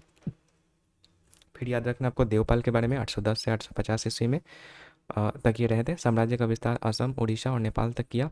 बौद्ध धर्म के संरक्षक ये थे। नरेंद्रपाल, विग्रहपाल, महिपाल, रामपाल, ये सब भी आपके जो है बाद के शासक थे, ठीक है। रामपाल जो है ये जो आपके अंतिम शक्तिशाली शासक माने जाते हैं पाल वंश के, ठीक है। तो ये जो भी आपके शासक है वो आपको याद रखने हैं पाल वंश के। नेक्स्ट है आपका निम्नलिखित में से कौन सा कथन यूरोपीय शक्तियों के साथ टकराव में कर्नाटक के नवाब की सेना का निर्णायक हार से उत्पन्न भू राजनीतिक बदलाव को जो है सबसे अच्छे ढंग से यहाँ पर जो है दर्शाया जाता है? तो देखो अगर हम बात कर लेते हैं इसमें सबसे पहला ऑप्शन की, तो इसने देसी सैन्य संरचनाओं में प्रणालीगत कमजोरियों को उजागर किया, जिसने यूरोपीय कंपनियों को व्यापार से राजनीतिक आधिपत्य की ओर जो स्थानांतरित होने के लिए जो प्रेरित किया गया। देखो क्या पूछा ओवरऑल क्वेश्चन कि यूरोपीय शक्तियों के साथ टकराव में कर्नाटक के नवाब की सेना का निर्णायक हार से उत्पन्न भू राजनीतिक बदलाव को सबसे अच्छे ढंग से दर्शाता है कौन? इसने देशी सैन्य संरचनाओं में प्रणालीगत कमजोरियों को उजागर किया, जिससे यूरोपीय कंपनियों का व्यापार से राजनीतिक आधिपत्य की ओर स्थानांतरित होने के लिए प्रेरित किया है। तो यही आपका जो है सही आंसर होगा, ठीक है। बाकी यूरोपीय कंपनी को मोह भंग हो गया नहीं, इसने देशी अधिकार को सुदृढ़ किया तथा यूरोपीय व्यापारियों को स्थानीय निगरानी में वाणिज्यिक संधियाँ करने के लिए जो है बाध्य किया। वाणिज्यिक संधि नहीं हुआ था, ठीक है, तो ये भी आपका गलत होगा। और आगे इसने भारतीय रियासतों और विदेशी चार्टर्ड कंपनियों के बीच में एक प्रकार की दोहरी शासन प्रणाली स्थापित की, ये भी आपका नहीं होगा। ओवरऑल आपका ए नंबर यहाँ पर करेक्ट आंसर होगा, ठीक है। तो ये चीज़ याद रखिएगा। बाकी आगे बढ़ते हैं। नेक्स्ट नेक्स्ट है आपका कथन और कारण वाला। बोला एरोतिस्म के बलिदान अनुष्ठानों के में जाहिरतन एक केंद्रीय भूमिका निभाता है, ठीक है। एरोतिस्म के बलिदान, ठीक है, एरोतिस्म नहीं होना चाहिए भाई, एरोक्सिम होना चाहिए, एरोक्सिम, ठीक है। एरोक्सिम के बलिदान अनुष्ठानों में जाहिरतन एक केंद्रीय भूमिका निभाता है, क्या ये सही है? तो देखो यहाँ पर बात करेंगे तो ऑप्शन नंबर ए जो है, ठीक है, वो आपका सही है, ठीक है। तो ए तो सही है। आगे है जाहिरतन एक पवित्र उपवन है जिसके बारे में माना जाता है कि इसमें जो है पवित्र उपवन की देवी जाहिरा सहित कई आत्माएं जो है वो निवास करती हैं, ठीक है। तो यहाँ पर जो है दोनों सही है, ठीक है। तो ए और आर दोनों देख लेते हैं ऑप्शन में। ए और आर दोनों सही है, लेकिन आर ए की व्याख्या नहीं करता है, ठीक है, क्या करता है, ठीक है। ए और आर दोनों सही है, लेकिन आर और ए की व्याख्या भी यहाँ पर जो करता है, तो बी नंबर जो है सही आंसर होगा इसका। आगे आपका सामूगढ़ का युद्ध जो है औरंगजेब और किस मुगल राजकुमार के बीच में लड़ा गया? तो देखिएगा सामूगढ़ का युद्ध की बात कर लेते हैं हम लोग यहाँ पर। तो ये आपका औरंगजेब और जो आपका दारा सिकोह था, ठीक है, डी नंबर। दारा सिकोह इसी का भाई था, औरंगजेब का ही भाई था। मैंने बताया था ना कि शाहजहाँ का जो बड़ा बेटा दारा सिकोह था और ये औरंगजेब था, तो उत्तराधिकारी के युद्ध यहाँ पर था ये आपका एक सामूगढ़ का युद्ध, तो याद रखिएगा। बाकी इसके बारे में बात कर लेते हैं हम लोग यहाँ पे। सबसे पहले यहाँ पर बात करते हैं औरंगजेब के बारे में, ठीक है। तो औरंगजेब क्या याद रखिएगा, मोहिद्दीन मोहम्मद औरंगजेब आलमगीर था इसका पूरा नाम। शासनकाल इसका 1658 से लेकर के 1707 ईस्वी के बीच में रहा, 50 साल, जो कि सबसे लंबा शासन करने वाला ये मुगल शासक था, ठीक है, औरंगजेब। उपाधि आलमगीर की मिली थी, यानी कि विश्व विजेता इसका मतलब होता है। पिता का नाम शाहजहाँ था, ठीक है, माँ मुमताज महल थी। अब बात करते हैं गद्दी पर ये कैसे बैठा था। तो 1658 में शाहजहाँ को कैद करके औरंगजेब सम्राट बना था। भाई जो था दारा सिकोह, सूजा, मुराद, ठीक है, इन सब को जो उत्तराधिकारी के युद्ध में हराया था। इसमें जो दारा सिकोह को जो वो आपका सामूगढ़ का युद्ध में हराया था। उसके बाद सामूगढ़ या फिर धर्मट का युद्ध भी हुआ था इसके खिलाफ, ठीक है। धार्मिक नीति की बात करते हैं तो कट्टर सुन्नी मुस्लिम था ये, ठीक है। जजिया कर जो है इसको पुनः लगाया गया था वापस 1679 ईस्वी में। जजिया कर आपका जो गैर मुसलमानों पर लगता था, ये भी मैंने आपको ऊपर बताया था। संगीत और नृत्य पर जो है पाबंदी इसने लगा दिया था, ठीक है। मंदिर को तोड़े थे, कई कई को जो है मस्जिद में बदल दिया था, जैसे कि काशी विश्वनाथ केशव राय मंदिर जो मथुरा वाला है, उसको जो है तोड़ करके जो उसको मुस्लिम मतलब मस्जिद में बदल दिया था। उसके बाद कुछ मंदिरों और मठों को दान भी यहाँ पर दे दिया था, ठीक है। तो ये चीज़ आपको याद रखना, धार्मिक नीति में अंतर्गत ये सब चीज़ें थी। प्रशासन की बात करें तो कड़े कानून इन्होंने लगाए थे, इस्लामी शरीयत पर आधारित इन्हें शासन लगाया था। आलमगीरी फरमान को जारी किया था। इसके बाद विद्रोह की बात करेंगे तो महाराष्ट्र में शिवाजी और माठों से संघर्ष किया। राजपूत जो का मेवाड़ थे, ठीक है, राजा जसवंत सिंह, और मारवाड़ यानी कि राजा अजीत सिंह, उनसे भी युद्ध लड़ा। सिख में आपका जो गुरु तेग बहादुर और गुरु गोविंद सिंह से टकराव हुआ था इनका। जाट सतनामी और पासी विद्रोह भी हुआ था। असम में अहोमों के साथ भी इन्होंने संघर्ष किया, मतलब ये सब इनका जो है संघर्ष था। उसके बाद दक्कन नीति की बात करेंगे तो बीजापुर और गोलकुंडा, ठीक है, उसको मुगल साम्राज्य में मिलाया था। बीजापुर को 1686 में और गोलकुंडा को 1687 में। मराठों से लगातार इनका संघर्ष चलता गया और इनका फिर साम्राज्य वो कमज़ोर हो गया, क्योंकि मराठा जो है काफ़ी ज़्यादा यहाँ पर शक्तिशाली थे। तो इसी के फलस्वरूप इनका जो साम्राज्य है वो कमज़ोर भी होता गया, ठीक है। और मृत्यु की बात करेंगे तो 1707 ईस्वी में जो है औरंगाबाद में हुआ, ठीक है। दफन की बात करेंगे तो खुलदाबाद औरंगाबाद के पास जो पड़ता है वहीं पर आपका है, बहुत साधारण कब्र है। तो ये आपको पता भी होगा, औरंगजेब का जो है मतलब ये है, ठीक है। चलो आगे। आगे है आपका महत्व। बोला कि औरंगजेब का शासन जो है मुगल साम्राज्य का चरम और पतन दोनों था, मतलब देखो औरंगजेब के ही शासनकाल में जो है मुगल अम्पायर बहुत चरम पर भी था, और साथ ही साथ इसके ख़त्म होने के बाद जो है वो आपका पतन भी होने लगा धीरे धीरे। इसके बाद साम्राज्य जो है वो बिखरने लगा, ठीक है, वही चीज़ है। अब आगे बढ़ते हैं। उदयगिरी और खंडगिरी केव्स के बारे में जो है निम्नलिखित कथनों पर विचार कीजिए। बोला कि ये गुफाएं जो भुवनेश्वर के पास है। देखो मैं आपको पहले इसका जो इंपॉर्टेंट पॉइंट है वो बताता हूँ, उसके बाद इसका आप आंसर आसानी से दे सकते हैं। देखो सबसे पहले बात करते हैं उदयगिरी और खंडगिरी केव्स की। तो ये कहाँ पर है इसका स्थान? तो भुवनेश्वर ओडिशा के पास स्थित है। निर्माण काल की बात करेंगे तो ये सेकंड जो सेंचुरी था, ठीक है, उसमें जो है सेकंड BC, ठीक है, दूसरी ईसा पूर्व में यहाँ पर जो किया गया था इसका निर्माण। निर्माण कौन थे? तो खारवेल, ठीक है, खारवेल जो कि आपका महामेघवन वंश का राजा था आपका। तो खाराबेल के द्वारा जो आपका ये उदयगिरी और खंडगिरी केव्स का यहाँ पर निर्माण करवाया गया। उद्देश्य क्या था, तो जैन साधुओं के रहने और ध्यान करने के लिए जो है ये बनवाया गया था।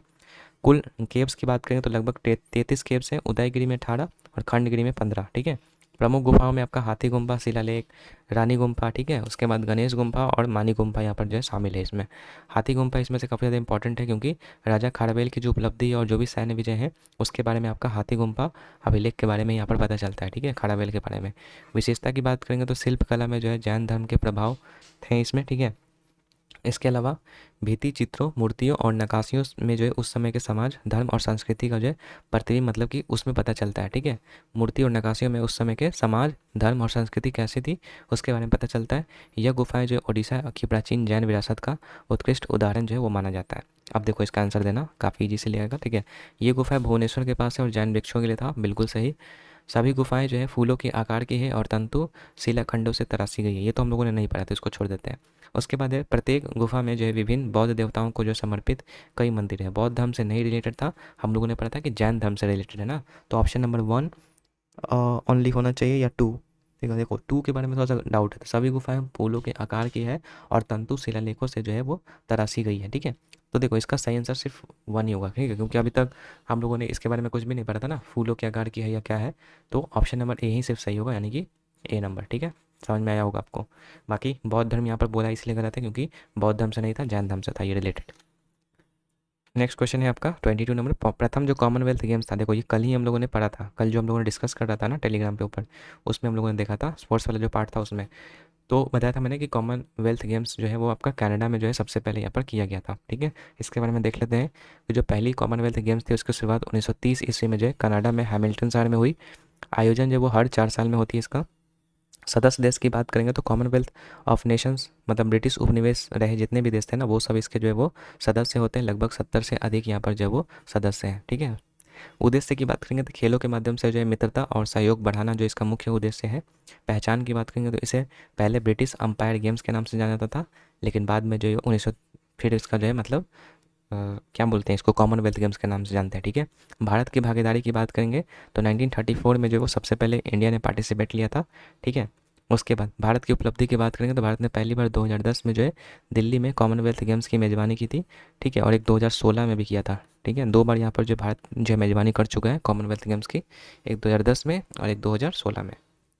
बड़ा भारत जो है शूटिंग, कुश्ती, भारोत्तोलन और बैडमिंटन जैसे खेलों में जो है वो अच्छा प्रदर्शन करती है ये कॉमनवेल्थ गेम्स में। ठीक है। तो ये चीज़ इंपॉर्टेंट है कि ये तो एक इंपॉर्टेंट है और दोनों दिल्ली में ही किया गया था, याद रखिएगा। ठीक है। बाकी प्रतीक की बात करेंगे तो कॉमनवेल्थ गेम्स जो है फेडरेशन इसका संचालन करती है CGF। ठीक है। खेलों की मसाल रिले की बात करेंगे, इसकी खास पहचान है। ठीक है, खेलों की मसाल रिले, क्वींस बैटन रिले। ठीक है, इसकी खास पहचान है। कॉमनवेल्थ गेम्स का अवसर जो है अक्सर फ्रेंडली गेम्स भी कहा जाता है। ठीक है, मतलब इसको फ्रेंडली गेम्स कहा जाता है, मतलब मित्रता का एक प्रकार का क्या है ये प्रतीक है। ठीक है। तो ये चीज़ आपने पढ़ लिया कॉमनवेल्थ गेम्स के बारे में भी। अब चलो आगे बढ़ते हैं। नेक्स्ट है वह चोल शासक कौन था जिसने कृषि को बढ़ावा देने हेतु जो है सिंचाई नहरों का यहाँ पर जो है निर्माण करवाया था। ठीक है। तो देखो चोल के बारे में अगर हम बात करेंगे सिंचाई वाला ना, तो सिंचाई वाला आप याद रखिएगा कि ये जो है आपका बी नंबर करेक्ट आंसर हो जाए, यानी कि राजेंद्र चोल प्रथम ने जो है इसका बढ़ावा दिया था कृषि को और जो भी आपका सिंचाई नहर है उसका निर्माण करवाया था। तो राजेंद्र चोल प्रथम यहाँ पर जो है करेक्ट आंसर यहाँ पे हो जाएगा। अब देखो चोल के बारे में हम लोग यहाँ पर पढ़ लेते हैं। ठीक है। तो देखो लगभग 9वीं शताब्दी से लेकर के 13वीं शताब्दी ईस्वी तक ये रहे थे। ठीक है। बाकी स्थापना की बात करेंगे तो विजयालय चोल ने किया था, ये लेटर चोलास की हम लोग बात कर रहे हैं। ठीक है। विजयालय चोल ने जो है 9वीं शताब्दी में इसका जो स्थापना किया। राजधानी इस समय जो इनका तंजौर था। बाद में जो है गंगई कोंडा चोलापुरम यहाँ पर जो किया गया था। ये क्या हो गया। बाद में गंगई कोंडा चोलापुरम हो गया था। प्रमुख शासक की बात करेंगे तो राजा राज प्रथम थे, जो कि 985 से 1014 ईस्वी तक रहे थे। इसमें साम्राज्य का विस्तार किया गया और बृहदेश्वर मंदिर जो कि हम लोगों ने पीछे भी पढ़ा था, तंजौर जो कि तमिलनाडु में पड़ता है, उसका निर्माण यहाँ पर जो करवाया गया था, जो कि कौन सा शैली में था, तो द्रविड़ शैली में था। ऊपर पढ़ा था ना हम लोगों ने। चलो आगे, राजेंद्र चोल प्रथम फिर इसका जो है इसके बाद आए थे। ठीक है, जो कि राजा राज प्रथम के ही बेटे थे। 1014 से लेकर के 1044 ईस्वी तक ये रहे थे। चोल साम्राज्य को दक्षिण पूर्व एशिया तक फैलाया था इन्होंने और गंगईकोंड चोलापुरम बसाया था। ठीक है, मतलब राजेंद्र चोल प्रथम जो था वो श्रीलंका जो था ना, श्रीलंका पर भी यहाँ पर जो है जीत हासिल किया था। ठीक है। विजय अभियान चलाया था श्रीलंका, मालदीव और मलय प्रायद्वीप तक चोलों का प्रभाव था, ठीक है। और इन्होंने मतलब गंगा पार करके जो है मतलब गया था वो लोग, ठीक है, इसीलिए इसको गंगाई कोंडा चोलापुरम भी मतलब कहता है, ठीक है, मतलब गंगा को पार करके जो यहाँ पर जीत प्राप्त किया था, इसलिए गंगाई कोंडा चोलापुरम इसको कहते हैं। और इन्होंने राजधानी भी उसी को बनाया था, गंगाई कोंडा चोलापुरम को, ठीक है। प्रशासन की बात करें तो गांव प्रशासन में सबसे संगठित था मतलब ऊर और सभा, ठीक है। ऊर और सभा दो प्रकार की चीज़ें थी। ऊर जो था वो आपका मतलब नॉर्मल लोगों के लिए, सॉरी, ऊर जो था वो आपका क्या कहते हैं, मतलब ऊर जो है आपका नॉर्मल लोगों के लिए था एक प्रकार का सभा, और सभा जो था वो आपका जो है ब्राह्मणों के लिए था, मतलब ऊंचे पदों वाले व्यक्तियों के लिए था, ठीक है। तो ये चीज़ भी याद रखिएगा। तो ऊर और सभा था, इसके माध्यम से मतलब यहाँ पर जो है गाँव का प्रशासन चलता था। उसके बाद भूमि राजस्व प्रणाली का विकसित विकास था इसमें। धर्म और संस्कृति की बात करेंगे तो मुख्यतः जो है शैव धर्म को मानने वाले थे यहाँ पर लोग। भव्य मंदिरों का निर्माण कराया गया था सभी द्रविड़ शैली में, और नटराज की मूर्ति कला यहाँ पर जो प्रसिद्ध थी, ठीक है। क्या बोलते हैं उसको, हाँ ठीक है, याद रखिए ये चीज़।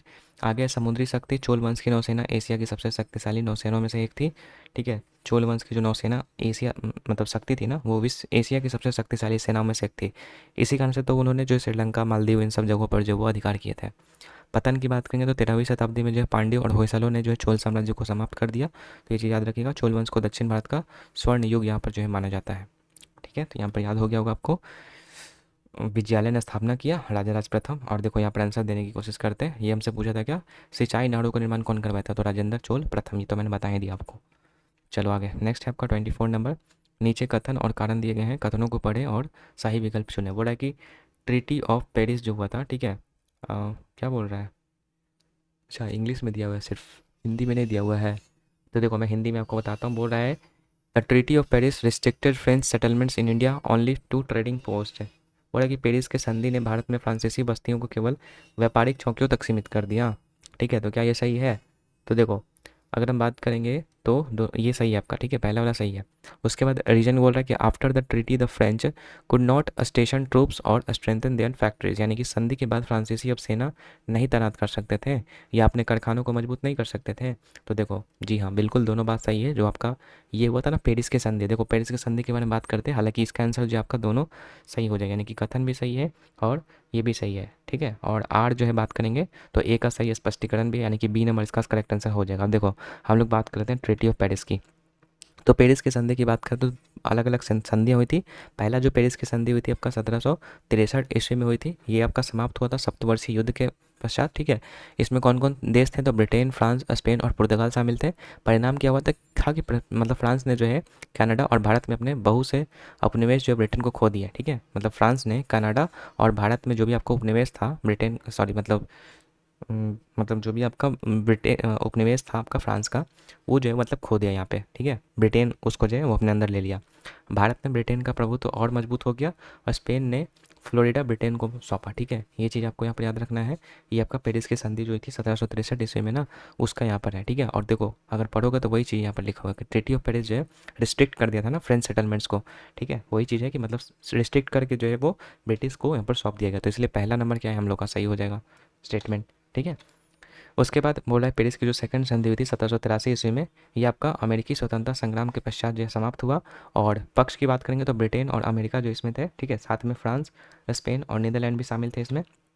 परिणाम क्या हुआ, तो ब्रिटेन ने अमेरिका की स्वतंत्रता को मान्यता दे दी। अमेरिका को मिसिसिपी नदी तक का क्षेत्र यहाँ पर मिल गया, ठीक है।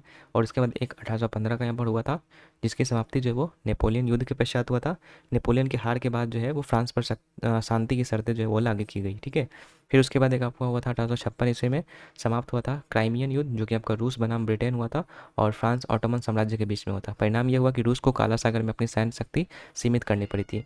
तो याद क्या रखना है आपको, देखो पेरिस की संधि कब हुई थी, ठीक है, और उसका परिणाम क्या हुआ था, पहला वाला का, दूसरा वाला का, तीसरा वाला का और चौथा वाला का। हालांकि इसमें से आपको बता दें तो सब इंपॉर्टेंट नहीं है, सिर्फ पहला वाला इंपॉर्टेंट है और एक आपका दूसरा वाला इंपॉर्टेंट है, ठीक है। लेकिन ऐसा चारों को याद कर लीजिए, चारों पेरिस के संधि, ठीक है। चलो नेक्स्ट नेक्स्ट है आपका गुजरात की मध्यकालीन वास्तुकला की क्षेत्रीय विशेषताओं के संबंध में जो निम्नलिखित में से कौन सा कथन यहाँ पर सही है, ठीक है। तो पूरा गुजरात के स्थापत्य में अक्सर स्थानीय मंदिर परंपराओं के तत्व यहाँ पर शामिल थे। तो क्या ये सही है, तो हाँ सही है, ठीक है। ऑप्शन नंबर ए तो सही है, स्थानीय मंदिर परंपराओं का तत्व शामिल था, तो पहला सही है। उसके बाद गुजरात में मस्जिद और मकबरों जैसी संरचनाओं को तोरण और घंटी जैसे सजावटी नक्काशी होती थी, नहीं। मस्जिद वगैरह कहाँ से आ जाएगा भाई। गुजरात के स्थापत्य शैली में देसी स्रोतों के किसी भी सजावटी भाव का सख्ती से परहेज किया गया। ठीक है, क्या बोला, देसी स्रोतों के किसी भी सजावटी भाव का सख्ती से परहेज किया गया। तो जी हाँ, ये भी आपका गुजरात की जो स्थापत्य शैली थी ना, उसी का यहाँ पर जो एग्जाम्पल है। तो ओनली अगर बात करेंगे लेकिन एक मिनट भाई, एक मिनट, क्या बता दिया मैंने। गुजरात का स्थापत्य, ये तो पहला वाला तो सही है। ठीक है, गुजरात में मस्जिद और मकबरों जैसे संरचनाओं के में तोरण और घंटी जैसे सजावटी नक्काशी होती थी। गुजरात के स्थापत्य शैली में देसी स्रोतों के किसी भी सजावट भाव का सख्ती से परहेज किया गया। देखो, ये वाला मेरे हिसाब से गलत है। ठीक है, ये वाला गलत है और ये वाला सेकंड वाला सही होना चाहिए। ठीक है, सेकंड वाला सही होगा। ठीक है, तो ओवरऑल 1 और 2 यहाँ पर जो करेक्ट आंसर होना चाहिए, 1 और 2 डी में आपको दिखाई दे रहा है। ठीक है, तो ये वाला करेक्ट आंसर होगा। ठीक है, याद रखिए, गुजरात में मस्जिद और जो मकबरे थे ना, उसके संरचनाओं में तोरण और घंटी जैसे सजावटी नक्काशी होती थी। ठीक है, तो 1 और 2 यहाँ पर जो सही आंसर होगा। आगे आपका नीचे कथन और कारण दिए गए हैं, कथनों को पढ़े और सही विकल्प चुनना है। बोला कि इन द 18th सेंचुरी, यानी कि जो 18वीं शताब्दी में, बोला कि ब्रिटिश कैपिटल एकोमुलेशन वाज री इन्वेस्टेड इन इंडस्ट्रियल डेवलपमेंट। मतलब 18वीं शताब्दी में जो ब्रिटिश पूंजी संचय को औद्योगिक विकास में जो है कह सकते हैं उसको निर्वेशित, मतलब पुनर् इन्वेस्टमेंट किया गया था, मतलब फिर से इन्वेस्टमेंट किया गया था इसमें। तो क्या ये सही है? तो देखो, ये तो सही लग रहा है भाई। ठीक है, 18th सेंचुरी में ब्रिटिश कैपिटल एकोमुलेशन हुआ था। ठीक है, फिर से री इन्वेस्ट किया गया था इंडस्ट्रियल डेवलपमेंट में। तो स्टेटमेंट तो सही लग रहा है। उसके बाद रीजन की बात बोल रहा है कि capital was control by merchants and industrialist rather than the feudal aristocracy. Means कि पूंजी पर जो है सामंती अभिजात वर्ग के बजाय कह सकते हैं उद्योगपति और जो व्यापारी था, ठीक है, उसका नियंत्रण था। तो जी हाँ, बिल्कुल सही है। जो उपनिवेश था, ठीक है, और जो भी आपका पूंजीपति था, उसका तो मतलब यहाँ पर था ही नियंत्रण। तो यहाँ पर जो है करेक्ट आंसर हो जाएगा कौन सा, ए। असर्शन भी सही है, रीजन भी सही है, यानी कि अभिकथन ए और कारण दोनों सही है। ठीक है, और आर ए का सही स्पष्टीकरण नहीं है, नहीं, ये होना चाहिए, सी नंबर होना चाहिए। ठीक है, सी, दोनों सही है और स्पष्टीकरण भी करता है यहाँ पर रीजन ए का। तो सी नंबर यहाँ पर याद रखना है। आगे बात करते हैं, चिपको आंदोलन के दौरान जो है वो गांव वालों ने कौन सा तरीका को अपनाया था। तो चिपको आंदोलन की बात कर लेते हैं, तो पेड़ को गले लगाना, काटने से बचाना, यही था ना। तो बी नंबर जो है सही आंसर हो जाएगा आपका। बाकी चिपको आंदोलन के बारे में हम लोग यहाँ पर पढ़ लेते हैं। तो बोल रहा है कि इसकी शुरुआत जो वो 1973 में जो है उत्तराखंड में जो हुई थी। लेकिन उस समय बता दें 1973 में तो उत्तराखंड जो आपका उत्तर प्रदेश का ही हिस्सा था। ठीक है, बाद में ये 2000 ईस्वी में जो है वो आपका अलग एक राज्य बना था। बाकी नेता की बात करेंगे तो चंडी प्रसाद भट्ट, सुंदरलाल बहुगुणा और गौड़ा देवी जो थे, वो इसको नेतृत्व कर रही थी इस युद्ध मतलब आंदोलन का। उद्देश्य की बात करेंगे तो जंगलों को अंधाधुंध कटाई को रोकना और पर्यावरण की रक्षा करना था। रणनीति की बात करेंगे तो ग्रामीण और महिलाएं जो है वो पेड़ से चिपक जाती थी ताकि ठेकेदार उन्हें काट ना सके। ठीक है, और यही हमसे क्वेश्चन पूछा था। चलो आगे है महत्व। महत्व है आपका, इस आंदोलन ने वन संरक्षण और पर्यावरण जागरूकता को नई दिशा दी। भारत में वन नीति और सतत विकास के लिए यह प्रेरणा बन गई। और नारा दिया गया यहाँ पर, क्या है जंगल के उपकार, मिट्टी पानी और बयार, मिट्टी पानी और बयार। ठीक है, जिंदा रहने के आधार, ये मतलब यहाँ पर नारा दिया गया था इसके अंतर्गत। बाकी इसे भारत का प्रथम पर्यावरणीय जन आंदोलन यहाँ पर जो है वो माना जाता है। आगे है आपका हल्दी घाटी का युद्ध। ठीक है, तो हल्दी घाटी के युद्ध में महाराणा प्रताप ने किस मुगल सम्राट का सामना यहाँ पर किया था। तो अकबर के खिलाफ ये हुआ था। हालांकि अकबर के मतलब डायरेक्ट नहीं था, उसके मतलब तरफ से जो है यहाँ पे क्या बोल सकते हैं, अकबर की तरफ से कोई और यहाँ पर जो लड़ रहा था। ठीक है, क्या नाम था उसका, मान सिंह था। ठीक है, देखो यहाँ पर लिखा भी हुआ, महाराणा प्रताप व मान सिंह के बीच लड़ा गया, जो कि आपका अकबर की ओर से था, मान सिंह। ठीक है, तो महाराणा प्रताप और मान सिंह याद रखना है, लेकिन अकबर उसको मतलब अकबर की तरफ से था वो मान सिंह। तो ओवरऑल कह सकते हैं कि अकबर के खिलाफ भी यहाँ पर जो है वो सामना करना पड़ा था।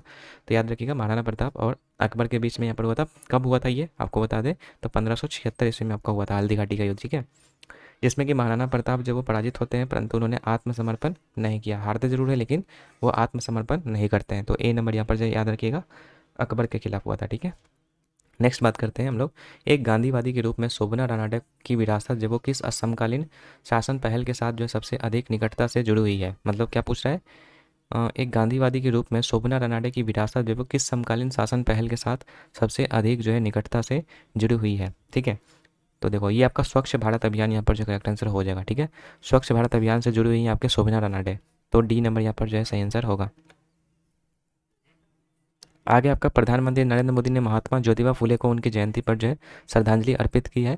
फुले को निम्नलिखित में से किसके लिए जो है उनके योगदान के लिए जाना जाता है। तो देखो इसका सही आंसर आपका हो जाएगा कौन सा, ये हो जाएगा आपका डी नंबर ना, सामाजिक सुधार और जाति विरोधी आंदोलन से ये संबंधित है। ठीक है, देखो ज्योतिबा फुले के बारे में हम लोग पढ़ लेते हैं। तो पूरा नाम इनका था महात्मा ज्योतिराव गोविंदराव फुले। ठीक है, जन्म इनका हुआ था 11 अप्रैल 1887 27 ईस्वी को सतारा महाराष्ट्र में। मृत्यु हुई थी 28 नवंबर 1890 को। प्रमुख कार्य की बात करेंगे तो सबसे पहले याद रखिएगा सत्यशोधक समाज 1873 ईस्वी में जो यहाँ पर किया गया था। शूद्रों, अतिशूद्रों और महिलाओं की सामाजिक शैक्षणिक उन्नति के लिए ये आपका सत्यशोधक समाज की स्थापना की गई थी, महाराष्ट्र में की गई थी। ठीक है, पहली कन्या विद्यालय 1848 ईस्वी में पुणे में खोला गया, जो पत्नी सावित्रीबाई फुले थी इनके, ठीक है, इनके साथ मिलकर के खोला गया था इसको। स्त्री शिक्षा के समर्थक ये थे। सावित्रीबाई को भारत की पहली महिला अध्यापिका बनाया गया था, जो इनकी पत्नी थी। ठीक है, ज्योतिबा फुले के। सामाजिक सुधार की बात करेंगे तो बाल विवाह, जातिवाद, छुआछूत और स्त्रियों पर जो अत्याचार का विरोध जो किया जा रहा था, ठीक है, मतलब जो किया जा रहा था उसका विरोध किया गया, यहाँ पे सामाजिक सुधार चलाए थे उसके लिए। इसके अलावा विधवा पुनर्विवाह जो था, ठीक है, तो विधवाओं और पर्याप्त महिलाओं के पुनर्विवाह और पुनर्वास का समर्थन इन्होंने किया। गुलामगिरी जो आपका 1873 ईस्वी में लिखा गया था, अंग्रेजों में लिखी गई एक पुस्तक थी जिसमें कि जाति प्रथा और शोषण पर प्रहार किया गया। कौन सी लैंग्वेज में लिखी गई थी? मराठी लैंग्वेज में लिखी गई थी इसको। ठीक है, कृषि सुधार की बात करें तो किसानों की समस्या पर ध्यान दिया और शोषणकारी जमींदारी प्रथा का विरोध किया। उपाधि मिला था इनको 1888 में मुंबई के एक समाज सुधारक सम्मेलन में महात्मा की उपाधि इनको जो है दी गई थी। ठीक है, जो महात्मा ज्योतिबा फुले कहते हैं ना, तो महात्मा की उपाधि इनको जो है 1888 ईस्वी में जो मुंबई के एक समाज सुधारक सम्मेलन में इसको जो है दिया गया था। ठीक है, तो ये भी चीज़ याद रखिएगा। तो ओवरऑल आपको ये समझ में आया ना कि क्यों मैंने सामाजिक सुधार और जाति विरोध आंदोलन लगाया, क्योंकि सामाजिक सुधारण और जाति विरोध आंदोलन के लिए जो है यहाँ पर ये लोग आ गए थे। ठीक है, और अलग अलग चीज़ों के यहाँ पर जो है अपना योगदान दिए थे। ठीक है, ये मैंने बता दिया कि प्रमुख कार्य और योगदान क्या क्या था। देखो फ्रूटफुल है भाई सेशन, इसीलिए एंड तक देखना। ठीक है, भले ही लेक्चर लंबा हो रहा है लेकिन एक एक फैक्ट्स मैं आपको यहाँ पर रिवाइज करवा दे रहा हूँ। अगर आप भूले हुए होगे तो आपको यहाँ से याद हो जाएगा। ठीक है, बाकी अगर अच्छा लगता है ना तो वीडियो को ज़रूर लाइक कीजिएगा और कमेंट जरूर किया कीजिएगा। ठीक है, आप लोग आगे बात करते हैं। किस मराठा शासक ने 1674 ईस्वी में रायगढ़ को राजधानी घोषित करते हुए जो है मराठा साम्राज्य की स्थापना यहाँ पर जो है वो की थी? ठीक है, तो रायगढ़ की राजधानी घोषित करते हुए मराठा साम्राज्य की स्थापना की थी 1674 ईस्वी में, वो शिवाजी महाराज। ठीक है, ऑप्शन नंबर सी जो है यहाँ पे करेक्ट आंसर हो जाएगा। ठीक है, इसके बारे में हम देख लेते हैं थोड़ा सा। स्थापना की बात करते हैं 1674 ईस्वी में छत्रपति शिवाजी महाराज ने रायगढ़ किले में छत्रपति के रूप में राज्याभिषेक करवाया। ठीक है, राजधानी की बात करेंगे तो रायगढ़ इन्होंने प्रारंभ में बनाया था, लेकिन बाद में जो है सतारा और पूना को यहाँ पर जो शिफ्ट कर दिया था। संस्थापक की बात करेंगे मराठा अंपायर की तो छत्रपति शिवाजी महाराज थे। प्रशासन की बात करेंगे इसके समय में तो अष्टप्रधान हुआ करते थे, जिसमें कि आपके पेशवा, आमत्य, सचिव, सुमंत, सेनापति, न्यायाधीश, पंडित राव और मांत्रे, ठीक है, ये सब हुआ करते थे। ठीक है, मतलब प्रधानमंत्री की बात हो रही है यहाँ पे। ठीक है, पेशवा, अमात्य, ये सब आपका जो है 1 2 3 4 5 6 7 8 ये आपका अष्ट प्रधान हुआ करते थे। ठीक है, जैसे अष्ट दिग्गज आपका हुआ करता था किसमें? विजयनगर वाले में, तो यहाँ पर अष्ट प्रधान है। जैसे नवरत्न हुआ करता था अकबर वाले में। ठीक है, दूसरी तरीके से यहाँ पर अष्ट प्रधान आपको याद रखना है मराठा अंपायर वाले में। ठीक है, शिवाजी की उपलब्धियों की बात करेंगे तो स्वराज की स्थापना इन्होंने किया था। गुरिल्ला जो युद्ध पद्धति होता है, ठीक है, उसका यहाँ पर यूज करके जो है मतलब युद्ध को जीता करते थे ये। नौसेना की यहाँ पर स्थापना किए थे इन्होंने। उत्तराधिकार की बात करेंगे इनका तो संभाजी महाराज जो कि इन्हीं के पुत्र थे, 1681 से 89 तक ये रहे थे। फिर उसके बाद राजा राम महाराज, फिर उसके बाद ताराबाई, ठीक है, जो कि राजमाता के नाम से जानी जाती थी। ये सब जो उत्तराधिकार हुए। ठीक है, फिर देखिए इसमें पेशवा काल भी स्टार्ट हुआ था 1713 से 1818 ईस्वी में, जिसमें कि बालाजी विश्वनाथ जो वो आपके सबसे पहले पेशवा बनते हैं 1713 ईस्वी में। बाजीराव प्रथम की बात करेंगे तो आपका सर्वश्रेष्ठ सेना नायक थे 1720 से 1740 के बीच में। बालाजी बाजीराव की बात करेंगे जिसको कि नाना साहेब के नाम से जानते हैं, तो ये जो आपका तीसरा जो पानीपत का युद्ध हुआ था ना, ठीक है, उसमें ये शामिल थे। तीसरा पानीपत का युद्ध किसके किसके बीच में हुआ था बता दें आपको? तो अफगान और मराठों के बीच में होता है, जिसमें कि अफगान जो वो जीत जाता है। ठीक है, तो याद रखिएगा तीसरा पानीपत का युद्ध उसके बीच में होता है। बाकी माधवराव प्रथम की बात करेंगे तो मराठा शक्ति को इसने पुनः स्थापित किया। ठीक है, तीसरा पानीपत युद्ध 1761 ईस्वी में जो अहमद शाह अब्दाली ने मराठों को हराया, जो कि मैंने बताया आपको। ठीक है, अफगान की तरफ से अहमद शाह अब्दाली था और मराठा की तरफ से बालाजी बाजीराव थे। ठीक है, उसके बाद 1782 की सालबाई संधि हुई थी, जो कि अंग्रेजों और मराठों के बीच में हुई थी। तीसरा आंग्ल मराठा युद्ध भी आपका इसी के समय हुआ था 1817 से 1818 ईस्वी में। मराठा साम्राज्य का अंत हो गया इसके बाद और ब्रिटिश विजय यहाँ पर हो गया। अंतिम पेशवा की बात करेंगे तो बाजीराव सेकंड थे। ठीक है, और पहले पेशवा बालाजी विश्वनाथ थे। ठीक है, तो ये आपको याद रखना है, अंतिम और पहले। आगे आपका भारत ने शास्त्रीय नृत्यों में सत्तरिया नृत्य की शुरुआत जो वो किस संत ने की थी? ठीक है, तो सत्तरिया नृत्य की बात ये मैंने बताया था आपको, शंकरदेव। ठीक है, ऑप्शन नंबर ए यहाँ पर जो है करेक्ट आंसर हो जाएगा। शंकरदेव जो है वो आपका सत्तरिया नृत्य के जो है वो मतलब संस्थापक है, एक तरीके से मान सकते हैं। ये मैंने आपको बताया था स्टैटिक जीके जब मैं पढ़ा रहा था आपको। आगे भारतीय राष्ट्रीय कांग्रेस की अध्यक्ष बनने वाली पहली महिला कौन थी? तो देखो ओवरऑल अगर पूछेगा तो यहाँ पर एनी बेसेंट हो जाएगी, ठीक है। लेकिन अगर भारत की पूछेगी कि भारत की महिला कौन थी, तो आपकी सरोजिनी नायडू थी। यहाँ पर देखो ऐसा कुछ भी नहीं लिखा कि भारत की पहली महिला कौन थी, तो इसलिए गलत है, मतलब सरोजिनी नायडू नहीं लगा सकते हैं। ओवरऑल आपको एनी बेसेंट यहाँ पर लगाना होगा। अब देखो इसके बारे में बात कर लेते हैं।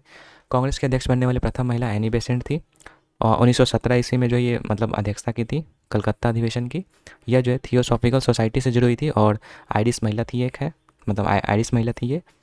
उसके बाद इन्होंने जो होम रूल मूवमेंट 1916 था ना, इसकी शुरुआत की थी। इसके अलावा जो मैंने बोला था आपको कि सरोजिनी नायडू जो भारत की जो पहली महिला अध्यक्ष थी, ठीक है, जो कि आपका 1925 में जो कानपुर का अधिवेशन हुआ था उसकी अध्यक्षता यहाँ पर जो वो की थी, ठीक है। और सरोजिनी नायडू जो है बता दें आपको यूपी की जो है वो प्रथम महिला राज्यपाल भी है, ठीक है। तो ये चीज़ याद रखिएगा आपको। चलो आगे बढ़ते हैं। नेक्स्ट है आपका त्रिभुवन दास पटेल के बारे में निम्नलिखित में से कौन सा कथन सही नहीं है, ठीक है। तो त्रिभुवन दास पटेल, ठीक है, इनके बारे में पूछा है तो यहाँ पर देखो सी नंबर जो है करेक्ट आंसर हो जाएगा। वो गलत नहीं, मतलब यहाँ पर जो सही नहीं है, बोला कि उनकी समाज सेवा के लिए जो है पद्म विभूषण से सम्मानित किया गया था। तो ऐसा कुछ भी यहाँ पर बात यहाँ पर नहीं है, तो सी नंबर यहाँ पर जो है गलत हो जाएगा। बाकी सारा सही है, यानी कि वह कैरा जिला मिल्क यूनियन के संस्थापक थे, मतलब वही आपका अमूल है ना, उसके संस्थापक है। लोकसभा ने गुजरात में त्रिभुवन सहकारी विश्वविद्यालय स्थापित करने के लिए एक बिल पारित किया, ये भी सही है। और उन्होंने सामुदायिक नेतृत्व के लिए रमन मैग्सेसे पुरस्कार से भी सम्मानित किया जा चुका है, ये भी सही है। लेकिन पद्म विभूषण से सम्मानित इनको नहीं किया गया है। आगे है आपका मुगल शासन व्यवस्था में राजाओं की शासकीय भूमिकाएं जमींदारी से किस प्रकार यहाँ पर जो है वो भिन्न थी, ठीक है। तो मुगल शासन व्यवस्था में राजाओं की शासकीय भूमिका भूमिका जमींदारी से किस प्रकार अलग थी? तो देखिए पढ़ते हैं यहाँ पर ऑप्शन पढ़ते हैं। बोल रहा है पहला, जमींदार राजाओं के अधीन जो है अधीन कर अधिकारी होते थे जिन्हें सम्राट द्वारा सीधे नियुक्त किया जाता था, ठीक है। तो ये बिल्कुल भी सही नहीं है, ठीक है। जमींदार राजाओं के अधीन कर अधिकारी होते थे, नहीं कर अधिकारी नहीं होते थे, तो ये तो नहीं होगा। ऑप्शन नंबर बी है, राजा और जमींदार एक जैसी भूमिका निभाते थे लेकिन उनकी धार्मिक मान्यताएं अलग अलग थी, ये भी सही नहीं है आपका।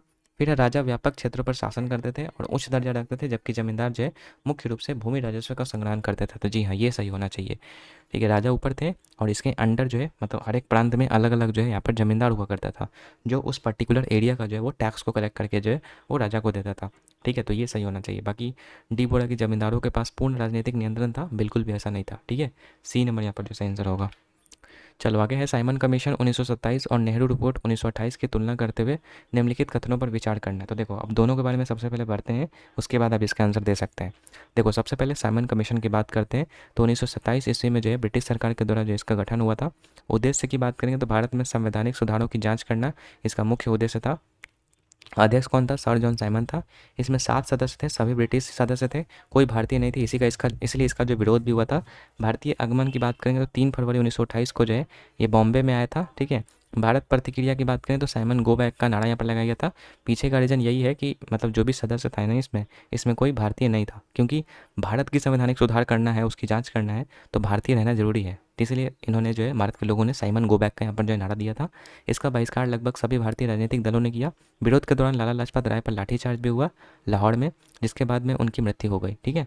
इसके विरोध में नेहरू रिपोर्ट आया था 1928 में, जो कि भारतीय द्वारा जो है बनाया गया पहला संविधान का मसौदा यहाँ पर था।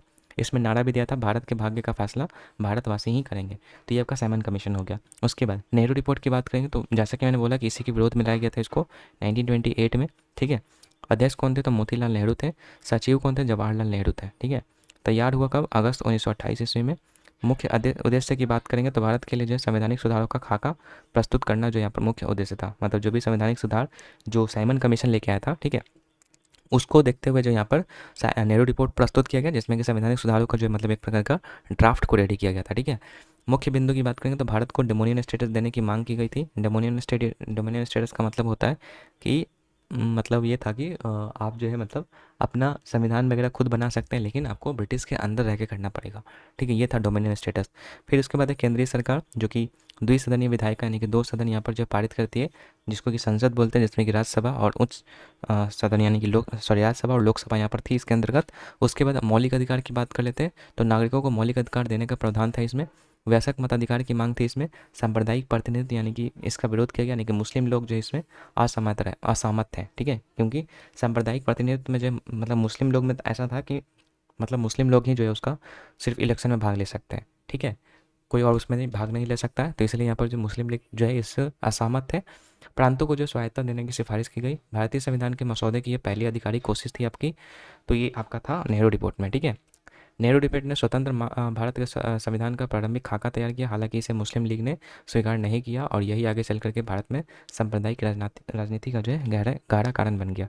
अब देखो इसके बारे में आंसर देते हैं। बोला साइमन कमीशन का भारतीय राजनीतिक दलों द्वारा मुख्यतः इसके अखिल भारतीय स्वरूप के कारण जो है बहिष्कार किया गया, या फिर नेहरू रिपोर्ट ने भारत के लिए पूर्ण स्वतंत्रता को अपने तात्कालिक उद्देश्य के रूप में स्थापित किया। तो देखो इसमें अगर हम बात करें, ठीक है, तो ना तो एक सही है ना तो दो, क्योंकि इसमें बोला कि अखिल भारतीय स्वरूप के कारण नहीं, अखिल भारतीय स्वरूप के कारण नहीं किया गया था। जो 7 सदस्य थे उसमें कोई भी भारतीय नहीं थे, इस कारण से इसका विरोध किया गया था। तो पहला तो गलत हो जाएगा। और दूसरा बोला नेहरू रिपोर्ट ने भारत के लिए पूर्ण स्वतंत्रता नहीं, डोमिनियन स्टेटस, मौलिक अधिकार, ये सब जो है आपका लक्ष्य रखा गया था इसमें। तो दूसरा भी आपका सही गलत हो जाएगा, ठीक है। तो ओनली वन, सॉरी क्या हो जाएगा, ए नंबर, ना तो एक और ना ही दो यहाँ पर सही है। तो ऑप्शन नंबर ए जो है बिल्कुल करेक्ट आंसर हो जाएगा। नेक्स्ट अब बात करते हैं हम लोग 37 नंबर क्वेश्चन। तो 37 नंबर क्वेश्चन है, निम्नलिखित में से कौन सा युग में जो वो सही सुमेलित है। तो वो रहा है कि मिशन शक्ति जो है वो ग्रामीण पुरुषों के लिए स्टार्टअप अनुदान है। मतलब देखो ये एक प्रकार का स्कीम से क्वेश्चन है, ठीक है। हालांकि इसमें डालना नहीं चाहिए था मुझे। देखो इसका आंसर क्या हो जाना चाहिए। तो देखो मिशन शक्ति की बात कर लेते हैं हम लोग। यहाँ पे कौन सा सही पूछ रहे हैं ना, स्वदेश दर्शन 2.0 थीम आधारित पर्यटन सर्किट, ये हो जाएगा करेक्ट आंसर, ठीक है। देश दर्शन 2.0 जो है वो थीम आधारित पर्यटन सर्किट है, बाकी ये सब आपका जो है गलत है। नेक्स्ट आपका सी आर दास यानी कि चित्तरंजन दास की मृत्यु के बाद जो जब बंगाल कांग्रेस 2 गुटों में टूट गई थी, तो अनुशीलन समूह ने किसकी भागीदारी से हाथ मिलाया था, ठीक है।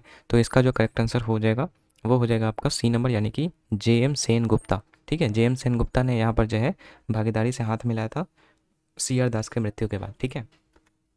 नेक्स्ट है स्वतंत्रता के तुरंत बाद लगभग 1947 की अवधि के दौरान जो है भारतीय जनसंख्या के बहुमत का मुख्य व्यवसाय क्या था, ठीक है। तो यहाँ पर याद रखिएगा कि 1947 की अवधि के दौरान भारतीय जनसंख्या के बहुमत का मुख्य व्यवसाय था आपका कृषि, ठीक है। तो ऑप्शन नंबर ए जो है करेक्ट आंसर हो जाएगा।